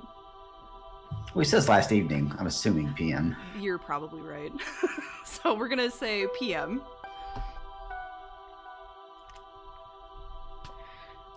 I'm just gonna make note of that. I don't know why I neglected to read that part. But okay, 10 p.m. He went to go grab some Persian pottery and tiles that had been stored, right? And they had like an ongoing ordeal with this pottery. Like it wasn't what they ordered. And there had been like a long correspondence between them and wherever they got this pottery from. I don't know how significant that is, but there's some kind of communication here that is occurring. We learn that Ratchet received his last threatening letter when they left Constantinople. And then McQueen gets kind of saucy. He gets kind of wily, because Poirot is like, well, were you on good terms with Ratchet? And then McQueen is like, oh, is this when I'm supposed to be scared? Is this when I'm supposed to be getting goose flesh? Is this when I'm supposed to be like, oh, you've got nothing on me? And, you know, Poirot is like, how about you just give me your name? And then McQueen gives him his name, which is Hector Willard McQueen. He lives in New York. And then he's dismissed. I don't really suspect McQueen, I don't think. I don't know, I haven't quite decided. Generally, I don't think I do. But we'll see as things unfold. Now, just to be clear, at this point, Poirot says to McQueen, like, just keep Ratchet's death on the DL, or whatever. And then McQueen is like, well, Ratchet's valet, whose last name is Masterman, will also need to be informed. So there are two dudes who are involved here directly with Ratchet, correct? It would be McQueen and Masterman. Mm-hmm. Okay. Just wanted to be sure, because I don't think the name Masterman is explicitly mentioned until this point, right? I don't think so. I don't think so either. I think that's why I was like, wait, hold up. Okay. And Masterman is British. And so since, you know, the British generally don't like Americans, McQueen's like, I'm sure that's not going to be an issue. He's not going to, you know, he's not going to fucking do anything about it. They seem to agree that McQueen is relatively straightforward and probably not, you know, an issue, but Poirot is like, well, I suspect everybody until the very end. And then the final thought, you know, Book is like, well, you know, that is the act of a man driven almost crazy with a frenzied hate. It suggests more than a Latin temperament, or as it suggests, our friend, the chief, insisted, perhaps a woman. And I think chapter 7 is the last chapter before... Oh no, there's a chapter 8. I'm just kidding. We're almost to the end of part 1. Mm-hmm. So it's at this point Dr. Constantine and Poirot finally go to see the body, right? And The window is open in Ratchet's compartment, so snow is blowing in. It's cold, which I suppose would be good, considering, you know, if you have like a dead body, if it's warm in there, it's gonna start decomposing and it's gonna be a real mess. So I suppose if it's kind of refrigerated, Yeah. it works out. Constantine says that no one's really touched anything in here except for him, you know, when he examined the body. They first go to the window, and Poirot dusts it for prints and finds that everything has been wiped for prints. But then he's like, well, it like doesn't matter, because even if it hadn't been, most of the fingerprints probably would have been, you know, Ratchet, his valet, the conductor. So it's like, you know, nothing of value is really lost here. Also, like, Poirot does mention that, like, he doesn't really base his deductions on the more scientific sort of clues. Right. He prefers to, like, basically psychoanalyze the culprit. Yeah, he likes the engagement rather than all of this stuff, you know. I mean, he takes things into consideration, but yeah, he ultimately makes his decision based upon the discussion he has with the criminals. Let's see. So they look at Ratchet, who is lying in his bunk, face up with his shirt. He's in his PJs. He's in his little jammies. He's got his shirt open, you know, presumably from the examination that Constantine is like, yeah, I had to examine him. He asks how many wounds there are. Poirot asks how many wounds there are, and Constantine says, well, I make it 12, but, you know, 1 or 2 are kind of like barely even scratches. About 3 of them look like they could have been fatal. And Poirot is like, well, you're kind of saying that funny. Like, what's up? And then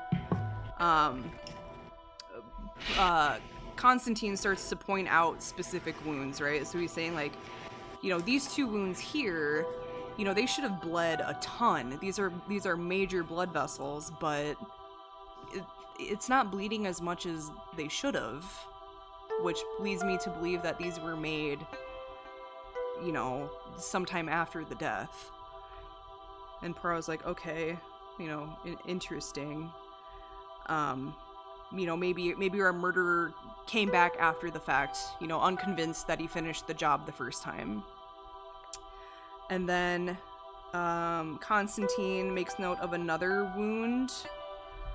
And he makes the point of saying, well, from where it's positioned, it would be impossible or extremely difficult for someone who is right-handed to make this wound. It must have been someone with left-hand dominance to make this wound. And so, you know, puzzle pieces are starting to, you know, to form and maybe fall into place a little bit. So the combination of right-hand wounds and left-hand wounds suggests that maybe there are indeed 2 people, in the same way that there were 2 people writing the letters to Ratchet in the first place. And then they examine the lights, right? The lights are turned off at like 10 o'clock by the conductor, and so they figure, like, okay, murderer number 1, you know, came in, did the stabbing, and then turned the light off, and then the second murderer came in the dark and finished, you know, the job, or you know, maybe they didn't know quite what was going on and just stabbed and left. And I like when Poirot suggests that it, you know, looks like it could have been 2 murders. The other guy was like, "It's magnificent." Poirot, you think so? It sounded to me like nonsense. Yes, he's and such a cheeky bastard. He's so susceptible to flattery, and I feel like he's talking to someone, I don't remember who it is, but he's like, "Yes, I am Hercule Poirot," and he kind of waits for them to react, to be like, "Oh my gosh, the great PI, Poirot, and they like have no idea who he is, and he's a little disappointed. So he definitely has like a little bit of an ego in there, which I think is quite quite. He'll often enjoyable. follow up his name with "Maybe you've heard of me." Yes, it's like, oh, all right. Oh, my little egg boy, bless his soul. Yeah, So like yes. no, I was just gonna mention like when they're investigating like the different clues that they find, Mm-hmm. like yeah, like you can really feel how weird Poirot finds it all. That like they're all right there. Mm-hmm. Poirot is in his element. He's really going for it.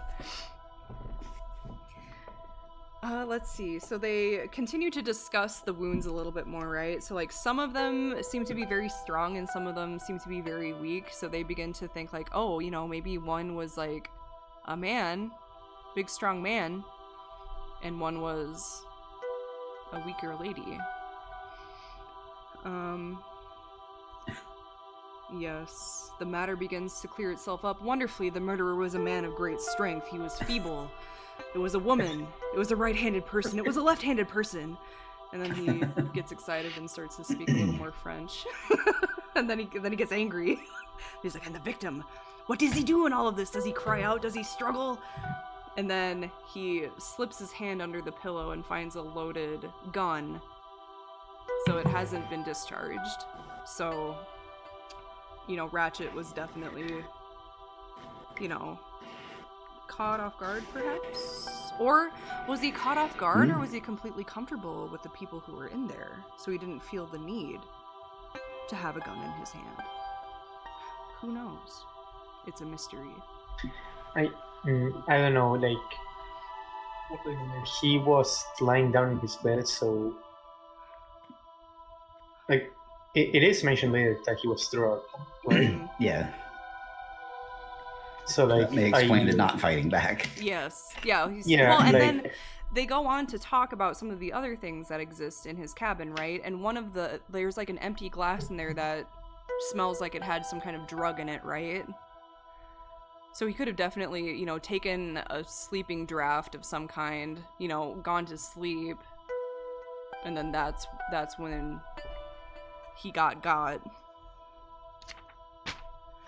I think they mentioned that, right? So, like, you know, Poirot grabs the gun and it's like it's loaded, and then they kind of look around to see everything else that's in there, right? They see his day clothing hanging on the hooks on the walls, his false teeth in a glass of water, an empty bottle, or not an empty bottle, an empty glass, which is the one that one of them sniffs and says smells like a drug or a medicine of some kind. A bottle of mineral water, a large flask, and an ashtray containing the butt of a cigar and some charred fragments of paper and 2 burnt matches. So yes, they discuss the empty glass that smells like a drug. Poirot notes that the 2 matches are different shapes, and the rounded one is Ratchet's, right? Yeah, one is flatter than the other. It is the kind you get on a train in paper covers. Yes.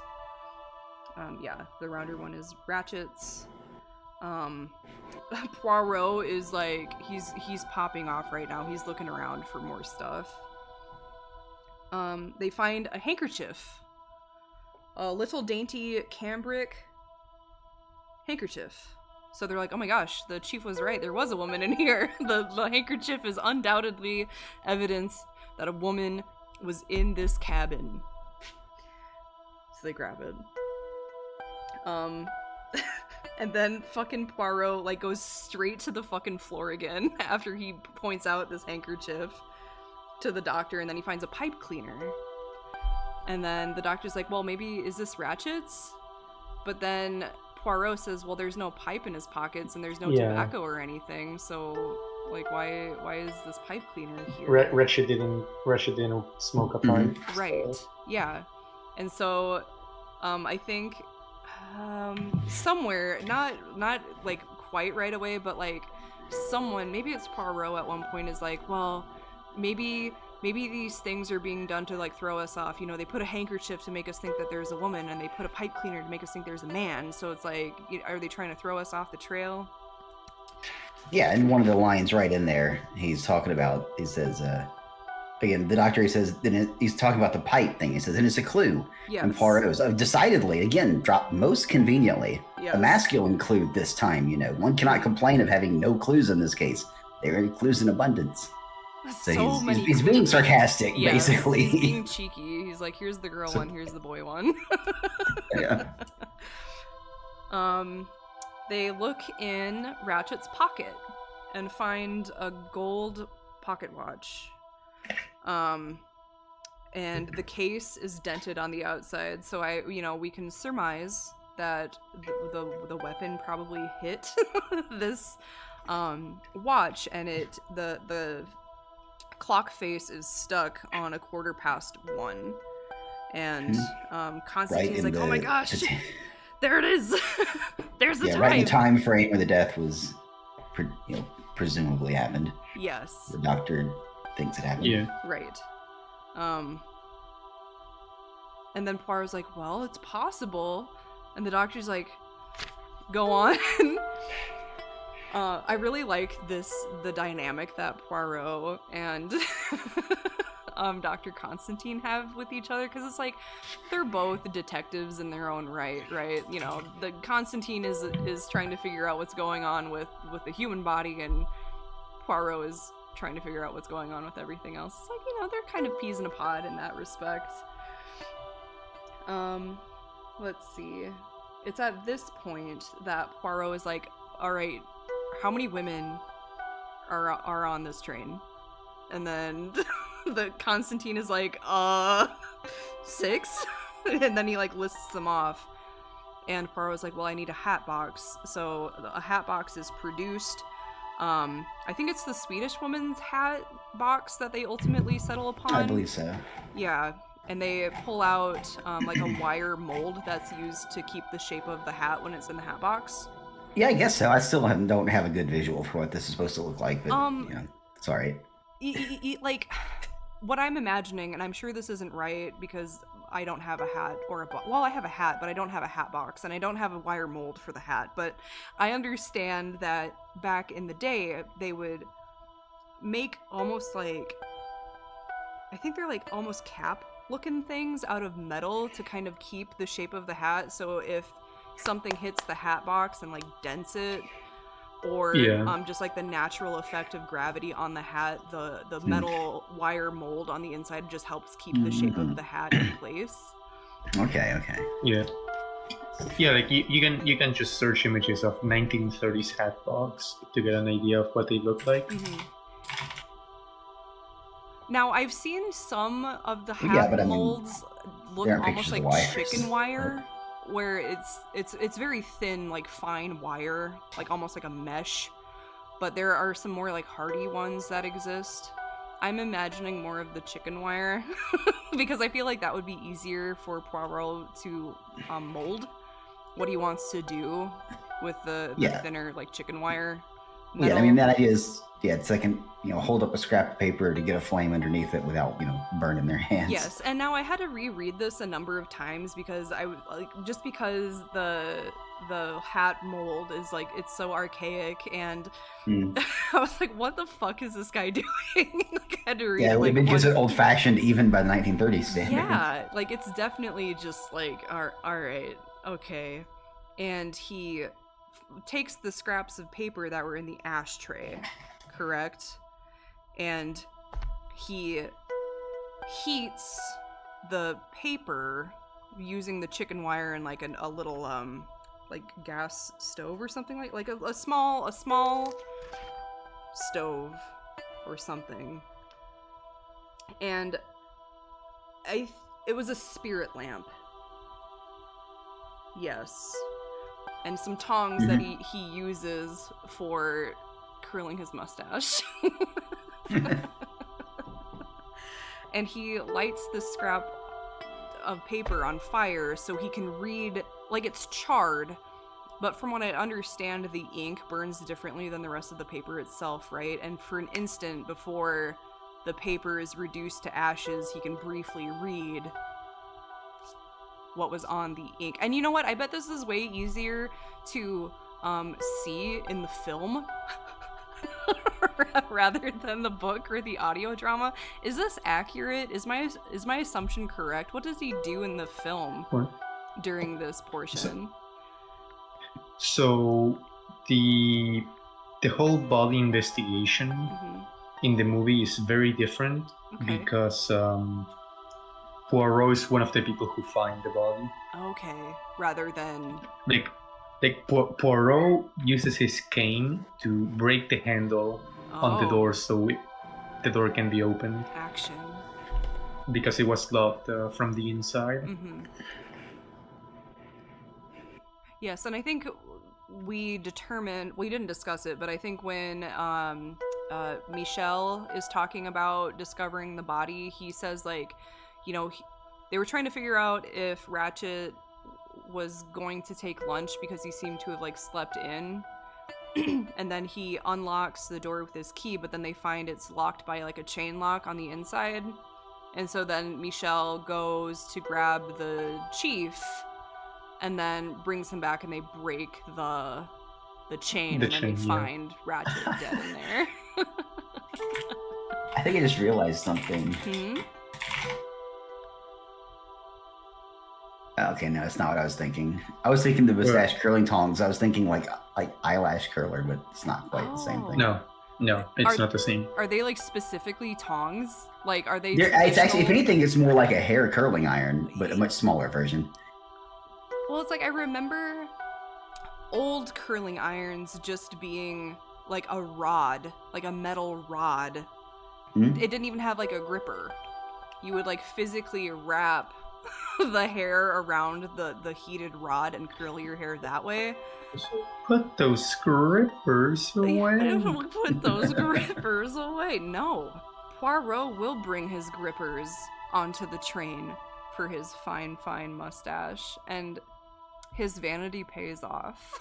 And they are able to read the paper, and, you know, it's a scrap. So all it says is, member Little Daisy Armstrong. And from reading it in the audio drama, again, obviously being a drama, they don't like say what they're doing so much. You just kind of hear about, put the, this spirit lamp under this scrap of paper on this wire, and look, text.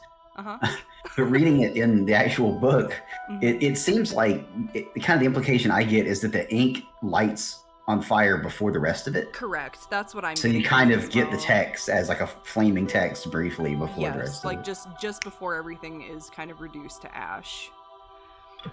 In the movie, it's pretty different.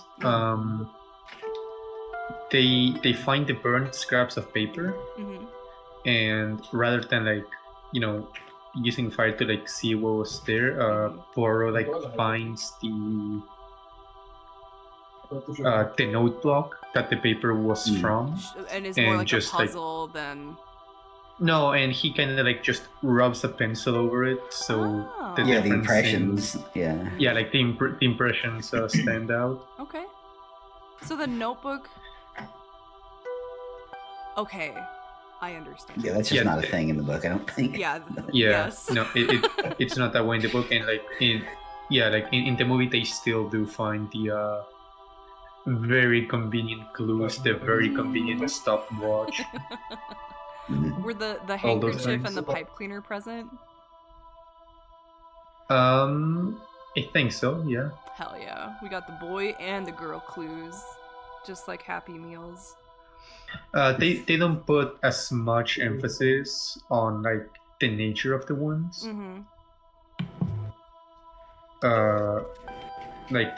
don't go into whole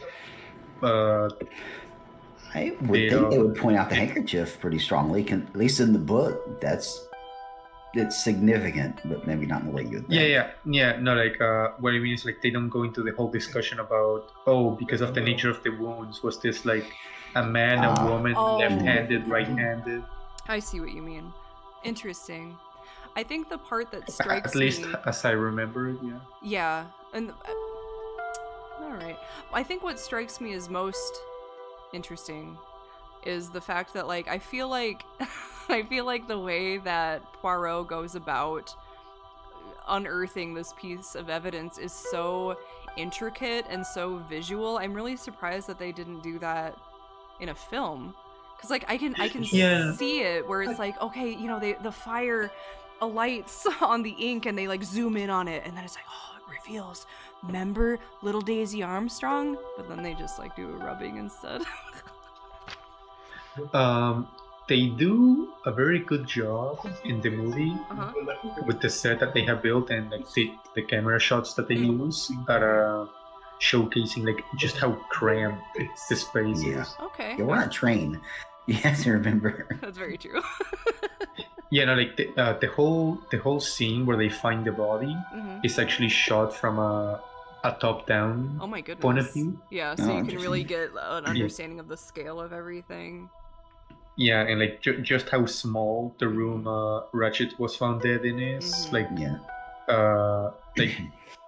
the very tight hallway Mm-hmm. where Pierrot was standing when he broke open the door. Right. Well, yeah, because I mean, like they're pretty much when they're walking past each other down that corridor. I mean, they're right on top of each other. Mhm. Like they have to Yeah. like squeeze past one another just to get where they You know, wanna like go. they have to like actually just like turn their body to the side. like press so they- themselves against the wall so the other person No, can not like press themselves, Uh-huh. but like just turn to the side so they don't bump shoulders. yeah, become thin. Yeah, and it's like they also do a really good job because like obviously they take off the roof of the set for that Yeah. shot, Okay. but they don't actually, and obviously like the camera can see through on either side of the walls, Mm-hmm. but the camera doesn't actually show you what's inside the room Ow. until the door's already been broken open and people are pouring in. Damn. Okay, I respect that.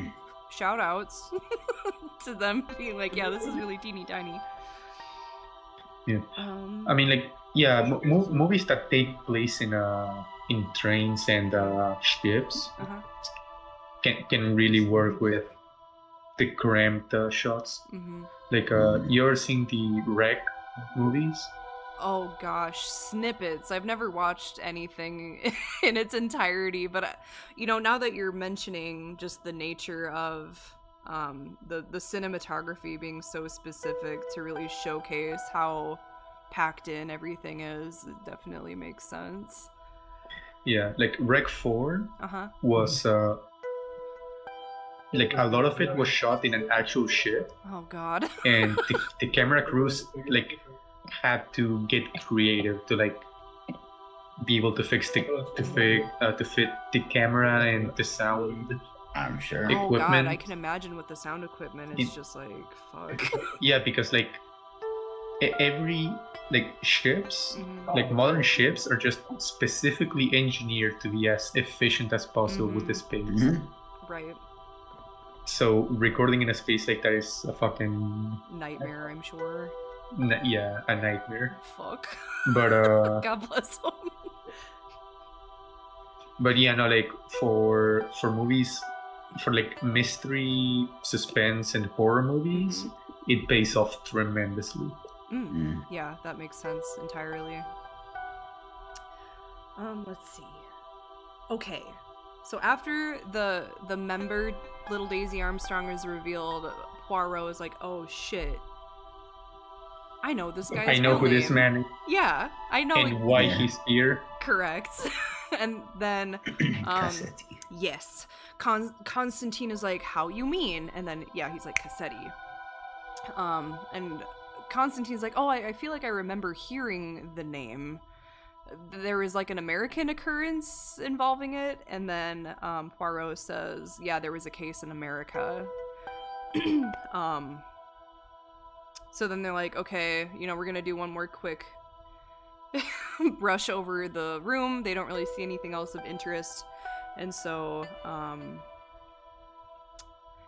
I think Poirot tries to see if like the door that leads to the other compartment was like open, but it was bolted from the other side. Yeah. And then Constantine's like, well, I don't really get it. You know, if the murderer didn't go through the window, which we determined was impossible, and this door is locked from the other side, then how the fuck did he leave? And then Poirot's like, well, it's just like a magician when he disappears from a box or whatever. You're left wondering how he did it because he convinces you that any other avenue would have been impossible. Correct. And then they're so he just like locks everyone inside, or rather, he locks himself and the doctor inside, and he's like, "Okay, let's figure this out." Yes. And then they're like, "Huh, well." And then they cut to the next chapter. Yes, and I think is it Poirot who makes like a cheeky little remark about like, well, I'm sure Hubbard's gonna have all kinds of stuff to tell her daughter, and then they go into chapter 8, which yeah, that's why he locks the communicating door so she can't get in from her side. Correct. And then this is the point where they begin to discuss this Armstrong case that Ratchet/Cassetti was involved with. And they meet up with Boop, who is enjoying a lunch omelet, which can't blame the guy. You keep on trucking, brother. And then they discuss, in America some years ago, there was a Colonel Armstrong who was married to a daughter of an actress. So it was like, okay, Armstrong was half American. His mother was the daughter of a millionaire, so they're definitely, they come from money. The mom is the daughter of an actress, so there's another source of money. They had a daughter together named Daisy, whom they loved very, very much. This daughter was kidnapped when she was 3 and held for a ridiculous ransom. I think they said $200,000. Yes. Which in today's money is like what, 17 million? Oh my god! No. According to the search I did, it's just short of 3.7 million. That's just a lot of money, baby money. That's Okay. a lot of money for baby. It's so Still, much money. yeah. Even 200,000, like it's like fuck, man, lots of money. So they. I mean, hey, imagine it was Mabel. I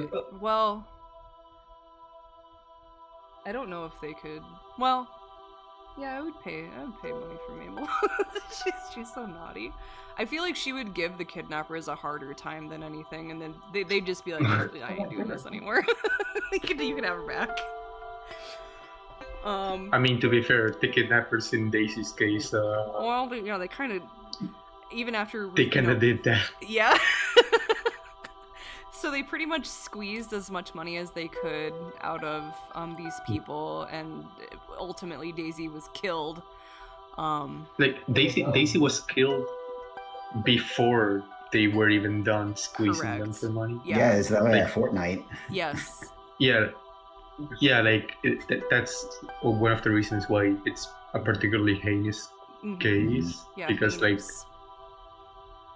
they kept like extorting them even though the baby was already dead. Correct. And I mean, this crime was so heinous, in fact, that Mrs. Armstrong, who was pregnant at the time, went into premature labor, and she and her unborn infant died, and then Colonel Armstrong ended up killing himself. And their maid, who was afraid that everybody would think it was her. He ended up killing herself. Yeah, because I think the police thought that the maid had something to do with it, and just like in the midst of all of this insanity and grief, the maid jumped off of a building and killed herself. And then after the fact, they figured out that she was indeed innocent. So there was just like an insane loss of life from this one. Something that's not mentioned in the movie is that Cassetti was acquitted. Yes, because he had a bunch of friends and managed to squeeze away a technicality. Yeah, because Cassetti was the head of this like gang group that extorted the Armstrongs, And then, 6 months later or so, after this whole situation went down, he was captured and, was acquitted on some bizarre, technicality. And then, they also do... They talk among themselves and they're like, well, I guess we're not, I don't really regret that he's dead after all of the shit that he did. And then Poirot kind of like chuckles to himself because then he realizes that his friend Mr. Book is kind of biased in this matter. No, like he's biased in that he's like, yeah, sure, it's fine that he's dead, but why on the Orient Express? Right, yes. There's better places to kill a man. Why on my train? Right. Well, and then that's when they kind of discuss, is it some kind of like an individual person who's looking for their own revenge, or did this murder occur from, a rival gang? Yeah. Something else that's brought up in the movie is that at the start of the movie, at least, well, and throughout most of the movie, Poirot, like I mentioned, he's very particular in that he wants order, he wants balance, and he's very black and white. So like,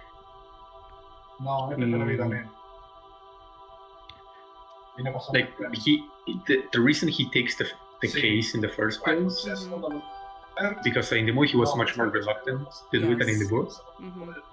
The reason he takes it in the first place is he doesn't like murder happening. Sure. And going unpunished. Or like, well, in the movie there's a black man and there's a Latin American person. So when Book is pushing him to take the case, he's like, if you don't do it, they're either going to grab the black guy for being black, or Mr. Marquez because his last name is Marquez. Oh my goodness. Balance in all things. Yeah, and Poirot doesn't want that sort of injustice happening.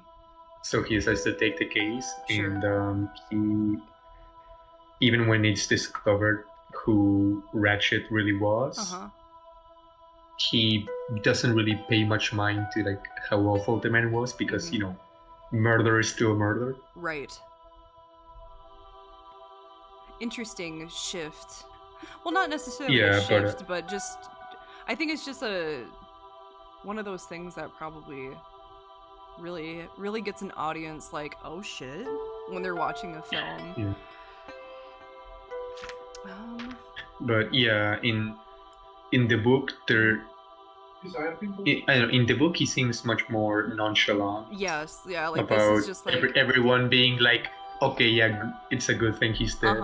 Yeah, he just kind of like keeps his like his little hee to himself, and he doesn't like get terribly bent out of shape either way about them having this discussion. Is he like that in the audiobook? Like the audio drama? Is he more representative of the book Poirot in the audio drama or the movie Poirot? More of the book, I would say. He recognizes that and as more will come up in the future, everybody talks to is kind of, once they find out who he was, it's like, yeah, I'm glad he's dead. But he doesn't really make a big thing about it, right? It's kind of like that. Yeah. It seems like everybody would be wanting to kill him, but because everybody wants to do it, it's not a particularly thing of interest. Right. So he never really latches onto it at all. Strix, you need to understand, like, the movie I'm talking about is from 2017. Yeah. Oh, it's quite recent. That's more recent than I thought it was. Well, I mean, there are several movies. There's one from the 70s. There's at least a handful, I think, of versions of this movie. Okay. So what you're telling me is that we need to, after we finish the book, we need to listen to the audio drama, and then we need to watch every single iteration of the story in film form and determine which one is the best. Now, hear me out. How about we don't? Okay. That's fair. I'll concede. I'll do it on my own time. Let's see. So they briefly mention that they think that Mrs. Armstrong might have a younger sister, but it's just kind of like briefly mentioned and then passed over.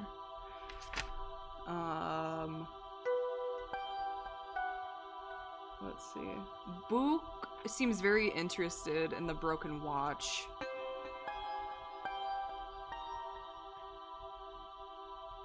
Just double checking my facts here. Yeah. Yes. They determined that Ratchet was indeed alive at 20 minutes to 1, and then they get even more specific and say, well, 23 minutes to 1 to be precise. Attention to detail as always. And then, you know, as the rest of the men are kind of like discussing this, Poirot is kind of lost in his own thoughts. And then... What's that scraping? I don't know. Oh, that's me. Sorry. Scratching. Oh. That's me. That's me scratching my desk like some kind of freak in nature.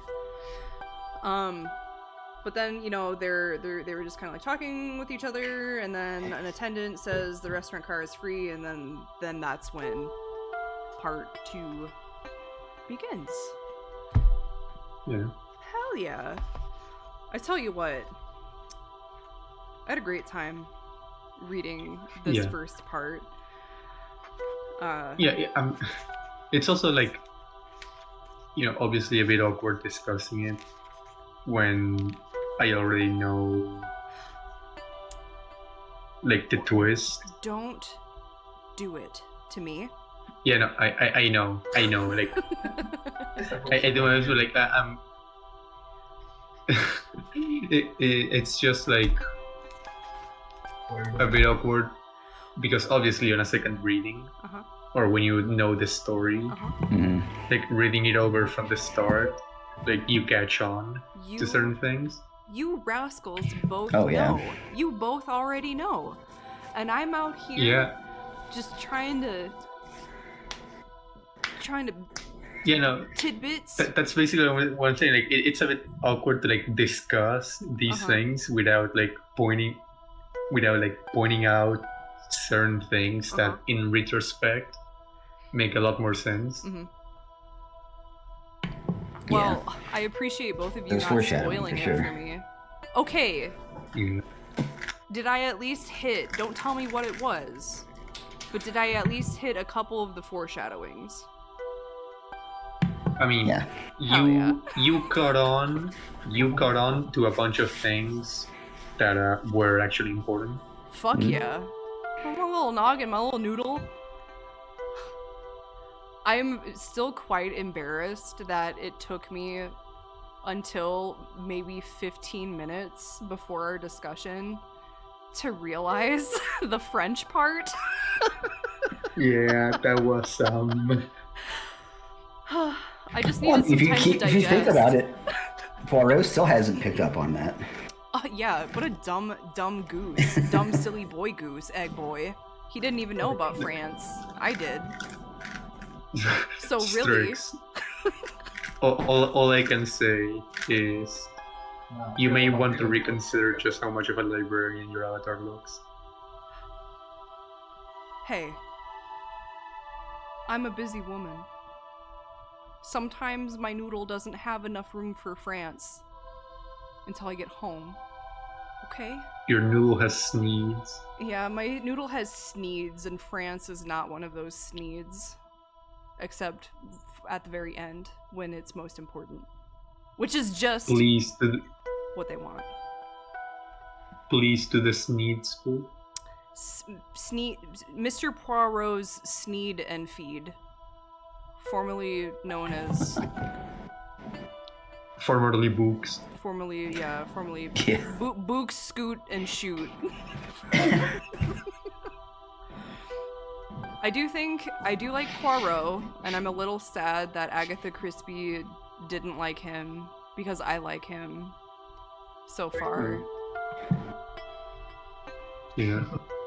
I like book. I mean, when we're done reading, like, I'm totally down for someday having a movie night where Yeah. we watch I would really like to be able to do that. I just need to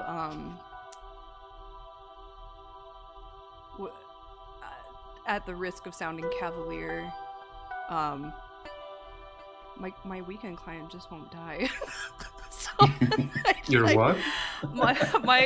my second job, my weekend client, like he just Oh. won't pass away. He's still alive. They so he turn up can dead under just- suspicious circumstances. We know where to look. It's not suspicious unless it's in a train. No, listen.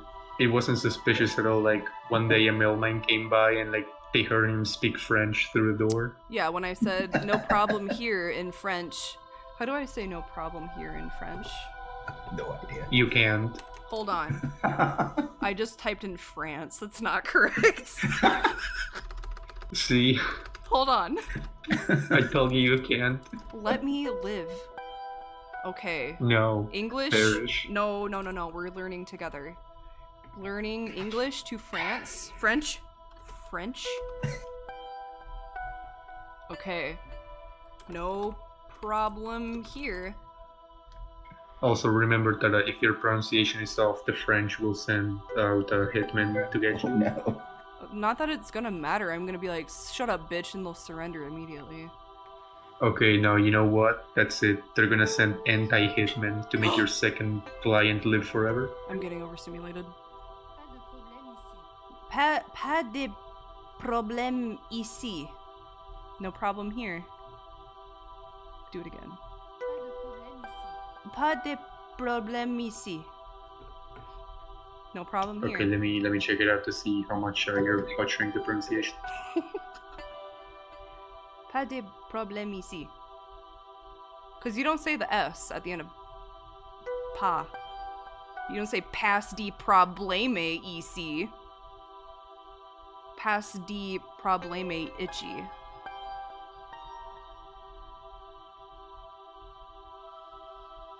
Pas de problème ici. Pas de problème ici. How do you say bitch? No, like You weren't too you far off. How do you say bitch? like to- you have to like avoid rolling your R's as Aw, much man, as you can. I You have love to rolling you my have to Rs. drag them.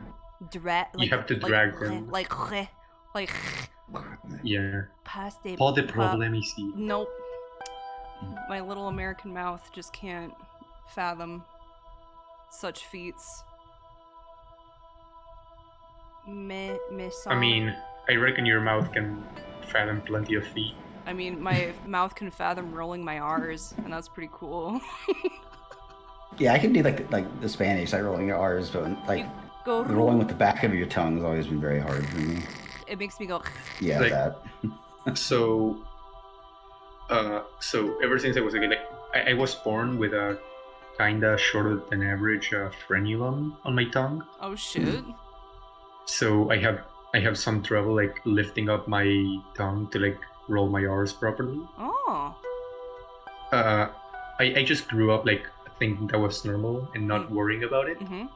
But there was one point when I decided, shit, I really want to pronounce this properly. So I started training. Uh huh. You want to know what it was? Yes. Do you know Eggman's announcement? Like Robotnik. Like, yeah, that Eggman's announcement. Give it to us just once, so we can hear it. I've come to make an announcement. Shell the Hedgehog is a bitch-ass motherfucker. He pissed on my fucking wife. That's right. He took his hedgehog fucking quilly dick out and he's pissed on my fucking wife. And he said his dick was this big. So I'm making a call-out post on my Twitter.com. Shell the Hedgehog, you're a small dick. It's the size of this walnut except way smaller. And guess what? Here's what my tongue looks like. That's right. Baby, 12 points, no quills, no pillows. Look at that. It looks like two balls in a ball. That was He beautiful. pissed on my wife, so guess what? Oh god. I'm gonna fuck the earth. This is what you get. My super laser piss. Except I'm not gonna piss on the earth. I'm gonna go higher. I'm pissing on the moon. How you like that, Obama? I pissed on the moon, you idiot. Obama.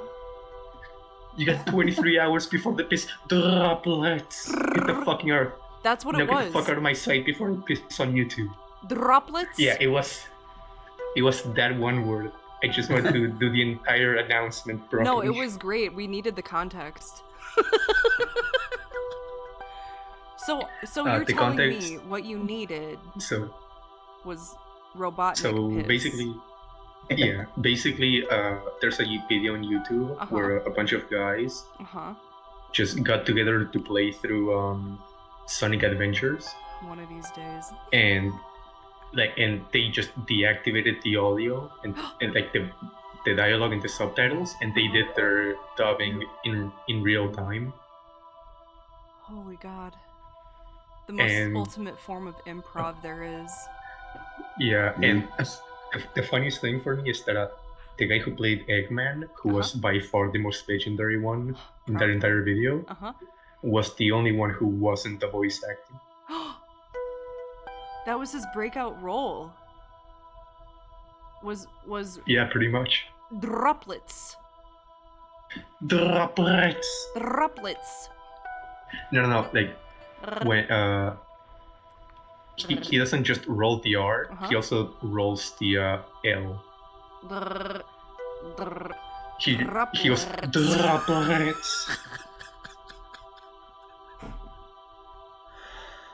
Oh God, he's a master of the tongue, and I commend him for his prowess.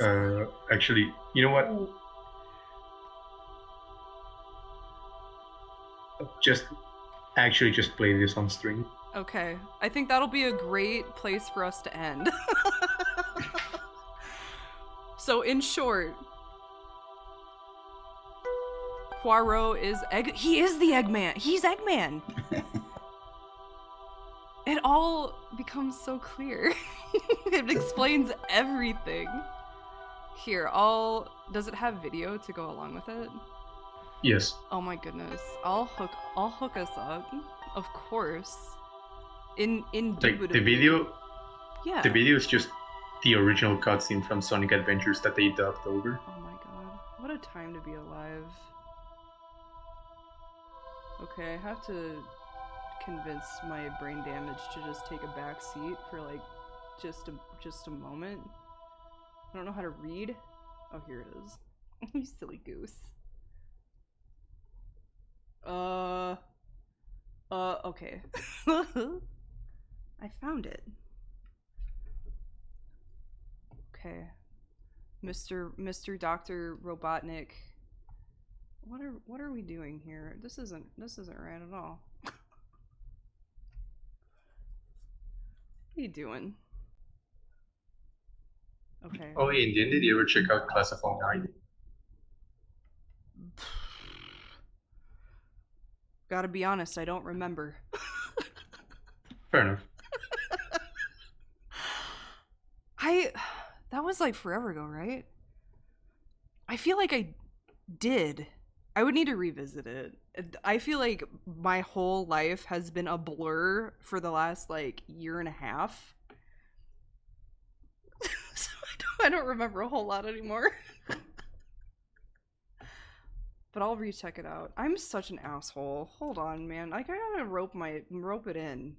We're really struggling out here, boys. I tell you what. I'm just gonna put my little head right over here, so you know, so I can be good and kind. Put the book. You can stay up there. All right, let's watch a video together, you and I.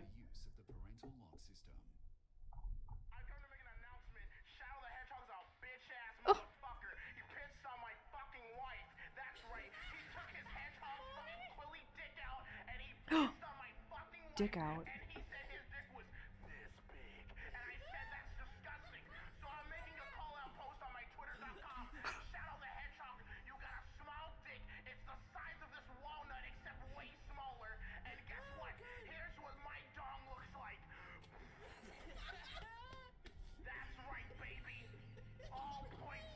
Did you have this memorized?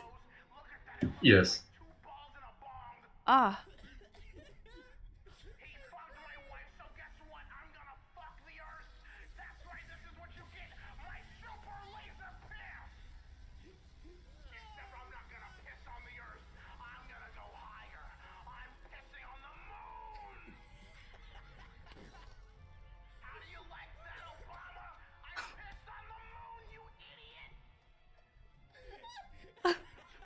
with such venom.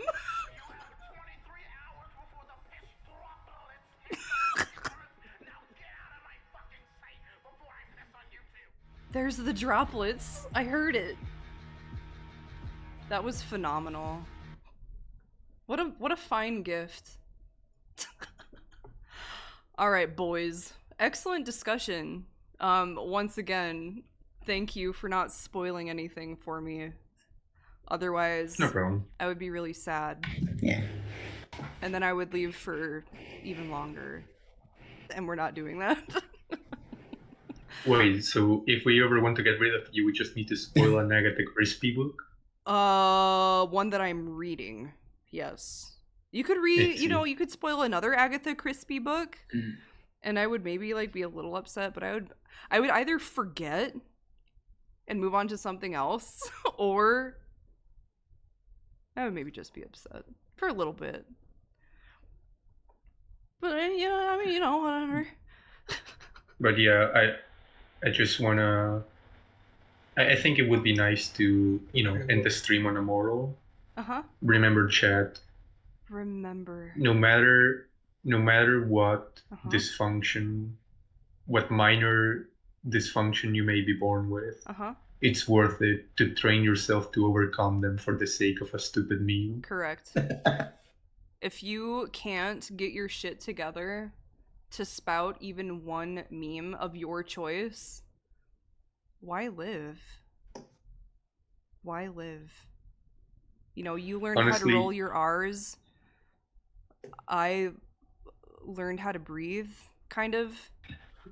For me, like, the funniest thing is that I think the last time I've seen that video before today was like 2 months ago.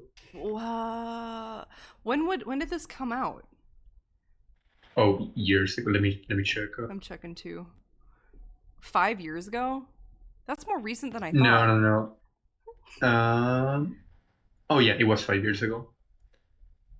The original video is from Sonic Adventures 2, and it has 19 million views. Rango, I know I still suck at breathing, but sucking is the first step at being good at something. So, true. Take that, bitch boy. Anyway, thank you, gentlemen, for joining me on this Poirot path. I'll put out the next discussion date in the next couple of days. All right. It was fun being on stream for the first time. I'm glad. Well, you have been here since the beginning, so it was nice to finally, you know. Yeah, you were one of my first like 5 followers, dude. Whoa. And now you're 1K? Yeah, or... you know, a little bit over. And Quarteth, you've been here forever too. So, you know. Yeah. Two dudes hanging out, talking about an Eggman. Oh shit, I found it. You found an Eggman? I'll put a link in Discord. I'll put a link to the. Apparently, I didn't realize the audio drama that I was listening to for this was actually was something that was broadcast on BBC Radio. BBC. So I found a link to it that just says all the audio. Oh fuck yeah, yeah! Hook us up with that dope ass shit so I can listen to it at some point. Also, Strix. Not too long ago, I saw a movie that Netflix just posted on YouTube for free. Oh. That you might be interested in. It's called Nimona. Spell that for me. Nimona. Okay, I was just making sure that I heard that properly because I can't hear anything. Why would I like this? The titular characters very entertaining. Okay, that is an acceptable response. I'll take that. Like everything else about the movie, other than like the setting is like a mixture of like medieval aesthetics and, you know, society combined with modern and even sci-fi technology. Society. Yeah, and aside from that, it's like pretty fucking generic story. Uh-huh. Like nothing really special about it. It's not even like done particularly well. It's okay. Uh-huh. But the character of Nimona is very much entertaining. Okay. Respect. Yeah, I'll have to take a look into it. Add it to my ever-growing list of things that I need to consume when I have the opportunity. I mean, listen, you consumed Eggman's announcement. Yeah, That's that's good true. enough. Yeah, okay. Yeah, that's true. Alright. After you consume Eggman's announcement, like you can rest now. I can rest easy. I can move on. Oh wait, no, you can't. You Oh. still need to wait for your weekend plane to rest first. Fuck. He just won't die, dude. And he's a great guy. He's so nice. Most of the time. But man, would it be convenient if he were dead? I would have more time to host Discord watch parties if he did. Oh no, Strix, you don't get to pin it on us. You're the one who wishes you were dead. Well, it's not that I wish he was dead necessarily. I know what you mean. Mabel, I wish there were 25 hours in a day. Right? Did we picture Poirot as Eggman as well? Yes, correct. With a big pink nose.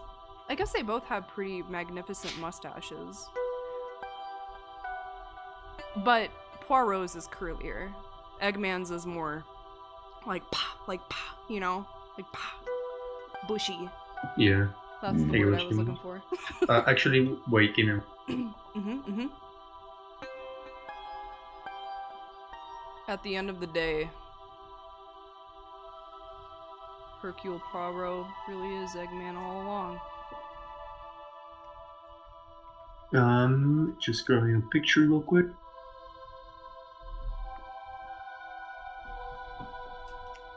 Give me the Eggman.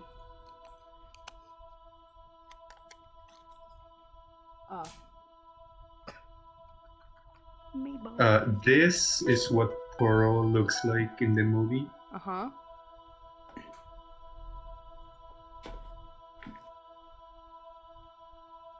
Poirot.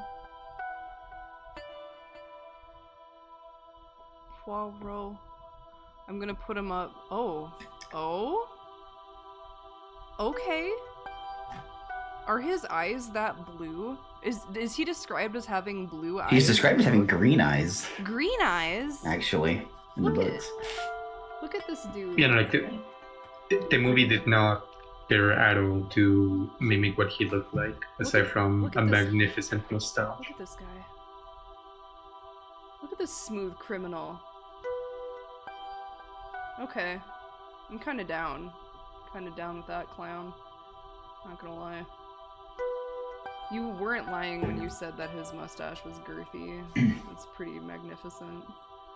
Oh, Yeah, no, like I always if you look closely, it actually part of the mustache is actually hair on his cheek. It's not even actual yeah. mustache. Okay. What's the name of that? When the mustache is attached at the cheek? Honestly, no idea. I'll have to do that research and bring it to our next discussion. But I always got the impression his mustaches were more like wax, and curled kind of thing. Yeah, more that's kind of what sleek. I was imagining, but- because like it's definitely a thing, right? Also, I don't think he has a soul patch in the books either. I kind of like the soul patch. Yeah. It really brings everything together. My only regret is that his eyebrows aren't also bushy. But Yeah. maybe that would be too much bush for one face. Maybe this brings the balance that he desires. With, Yeah. it's not like his eyebrows are sparse, but they're nothing compared to his bushy mustache. Yeah, like it's like his mustache is so much that the normal eyebrows just seem little by comparison. Well, yeah, I suppose if you had removed the mustache, he would have pretty fine eyebrows. Not like at the end not of like the second movie, thin, but with that ones. actor, they actually do shave him. No. Why? Don't. I mean, do you want the actual reason why? Mm. Is it gonna spoil anything for me at any point in my life? Not particularly. Okay, lay it on me. Basically, he used to be in the war. The war. Yeah, Classic war the Great maneuver. War. Ah, the greatest war. And at one point, he got like heavily scarred after an explosion. Uh-huh. So he, his wife Catherine, suggested that he grow a big mustache to cover it up. Okay. And at the end of the second movie, with that actor on, which is Death on the Nile. Oh yeah, that's a rather famous one too, isn't it? Mhm. Yeah, he shaves the mustache as a sort of way of like, you know, changing his as life. he stops covering his scars and he moves on to. I guess it's implied he starts to pursue another woman. He moved on after from his first love. Yeah, like Catherine's been dead for a while. Yeah.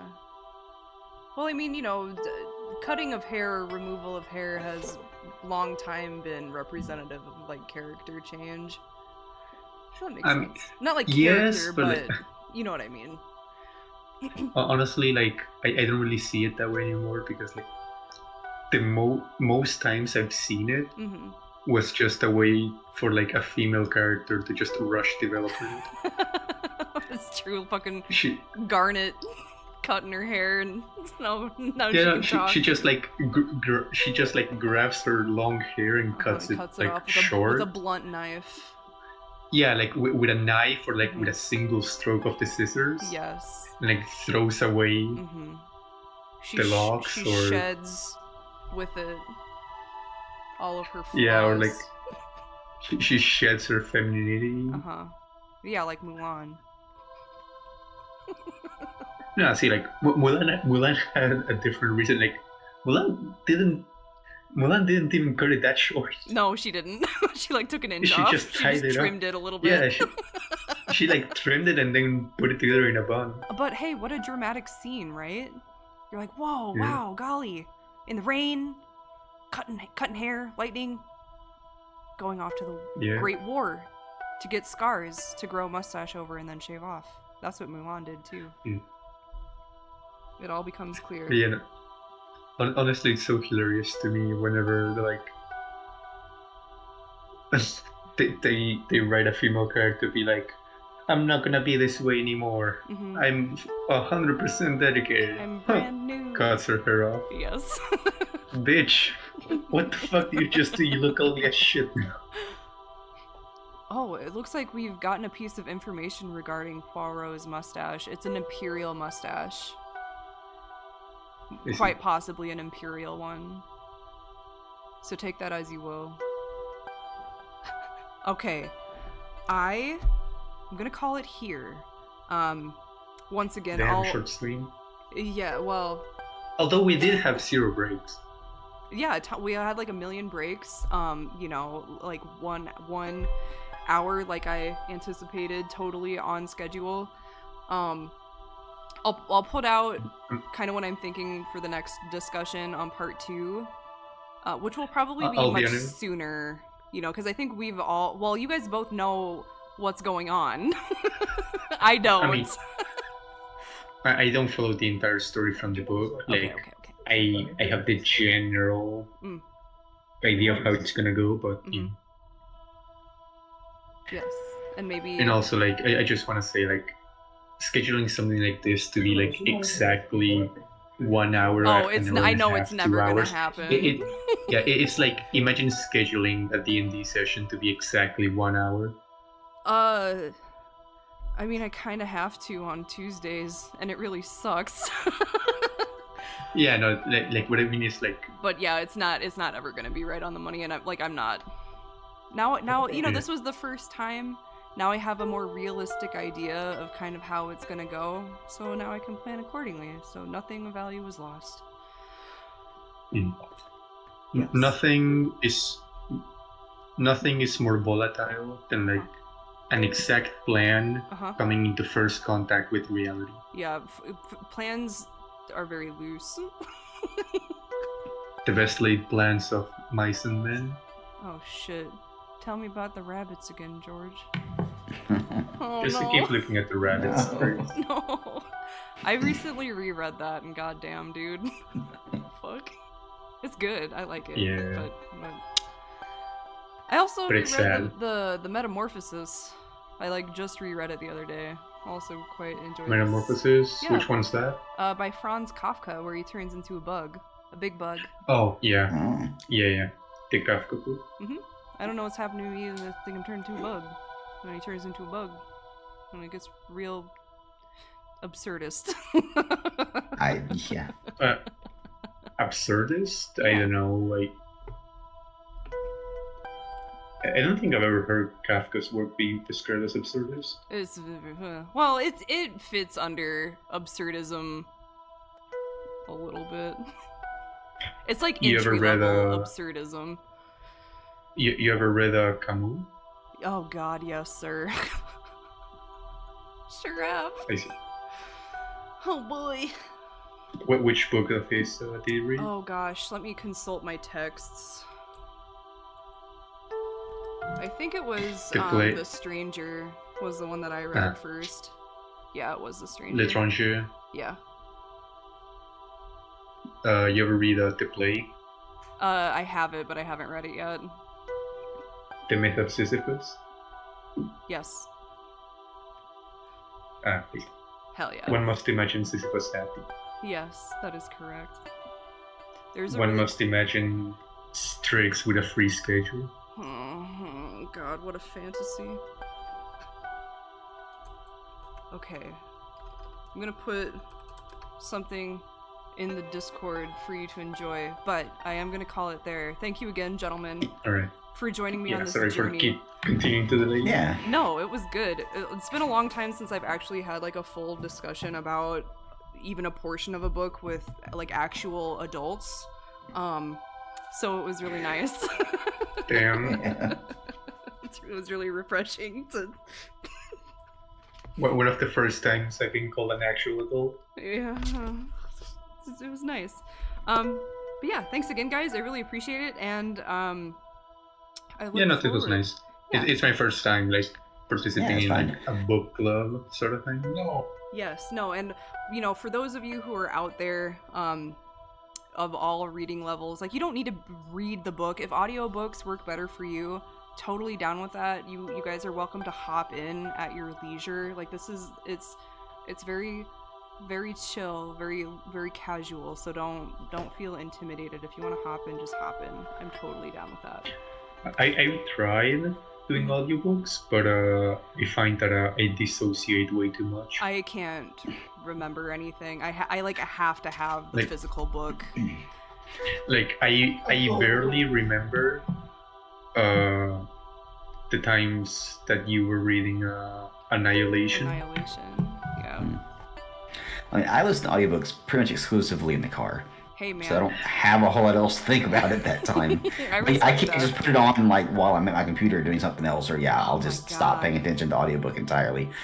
But like while driving, it's easy enough. I don't have much else to think about. Man, Annihilation was such a good movie too. Dude, the film is excellent, and I really like the book. And I know the book is part of a trilogy, but I honestly don't think I will ever read anything beyond. I think Annihilation stands alone quite well. Like, I kind of want to destroy it by the more political aspects of it. Because I liked it for what it was, you know what I'm saying? Like what my favorite thing about the movie is I once watched a certain review after watching the movie, Uh-huh. and it like when summarizing the film, it described how these women were sent into Area X with nothing but M16s and Yas Queen energy. That's correct. The soundtrack is really good too. Yeah, no, the soundtrack's amazing. Like, it's a really good depiction of cosmic horror. Yeah. Like the alien or whatever it is. Yeah, the At the spooky end. the spooky thing where it goes like wah wah wah wah is very spooky.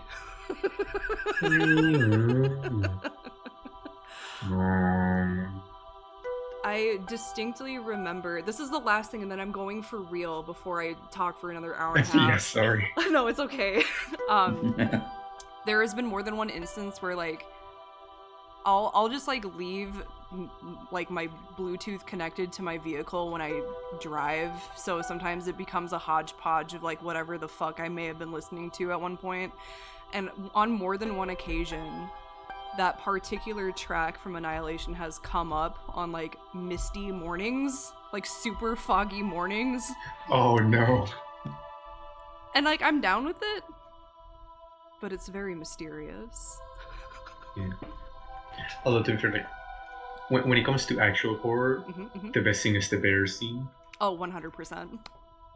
100%. Like that. When people have asked me about the film, I usually will send them like a shot of that. Be like, does this do it for you? And then they're like, yeah. And then they give it a shot. It's very good. I mean, yeah, being mauled by a fucking bear is scary. A screamy bear? A screamy bear that sounds like your screamy friends? Yeah, Yes. while you're tied to a chair. Correct. What bliss it is. Yeah. All right. Good night, gentlemen. Goodbye. Next time, Good night. part 2. Post the date. Yeah, I'll do that at some point. keep your eyes out. Damn. Okay, bye bye. I know what you're doing. Yeah, okay. Yeah, Goodbye. that's true. Okay, bye. Yeah, that's true. Okay, bye. Yeah, bye, bye, bye.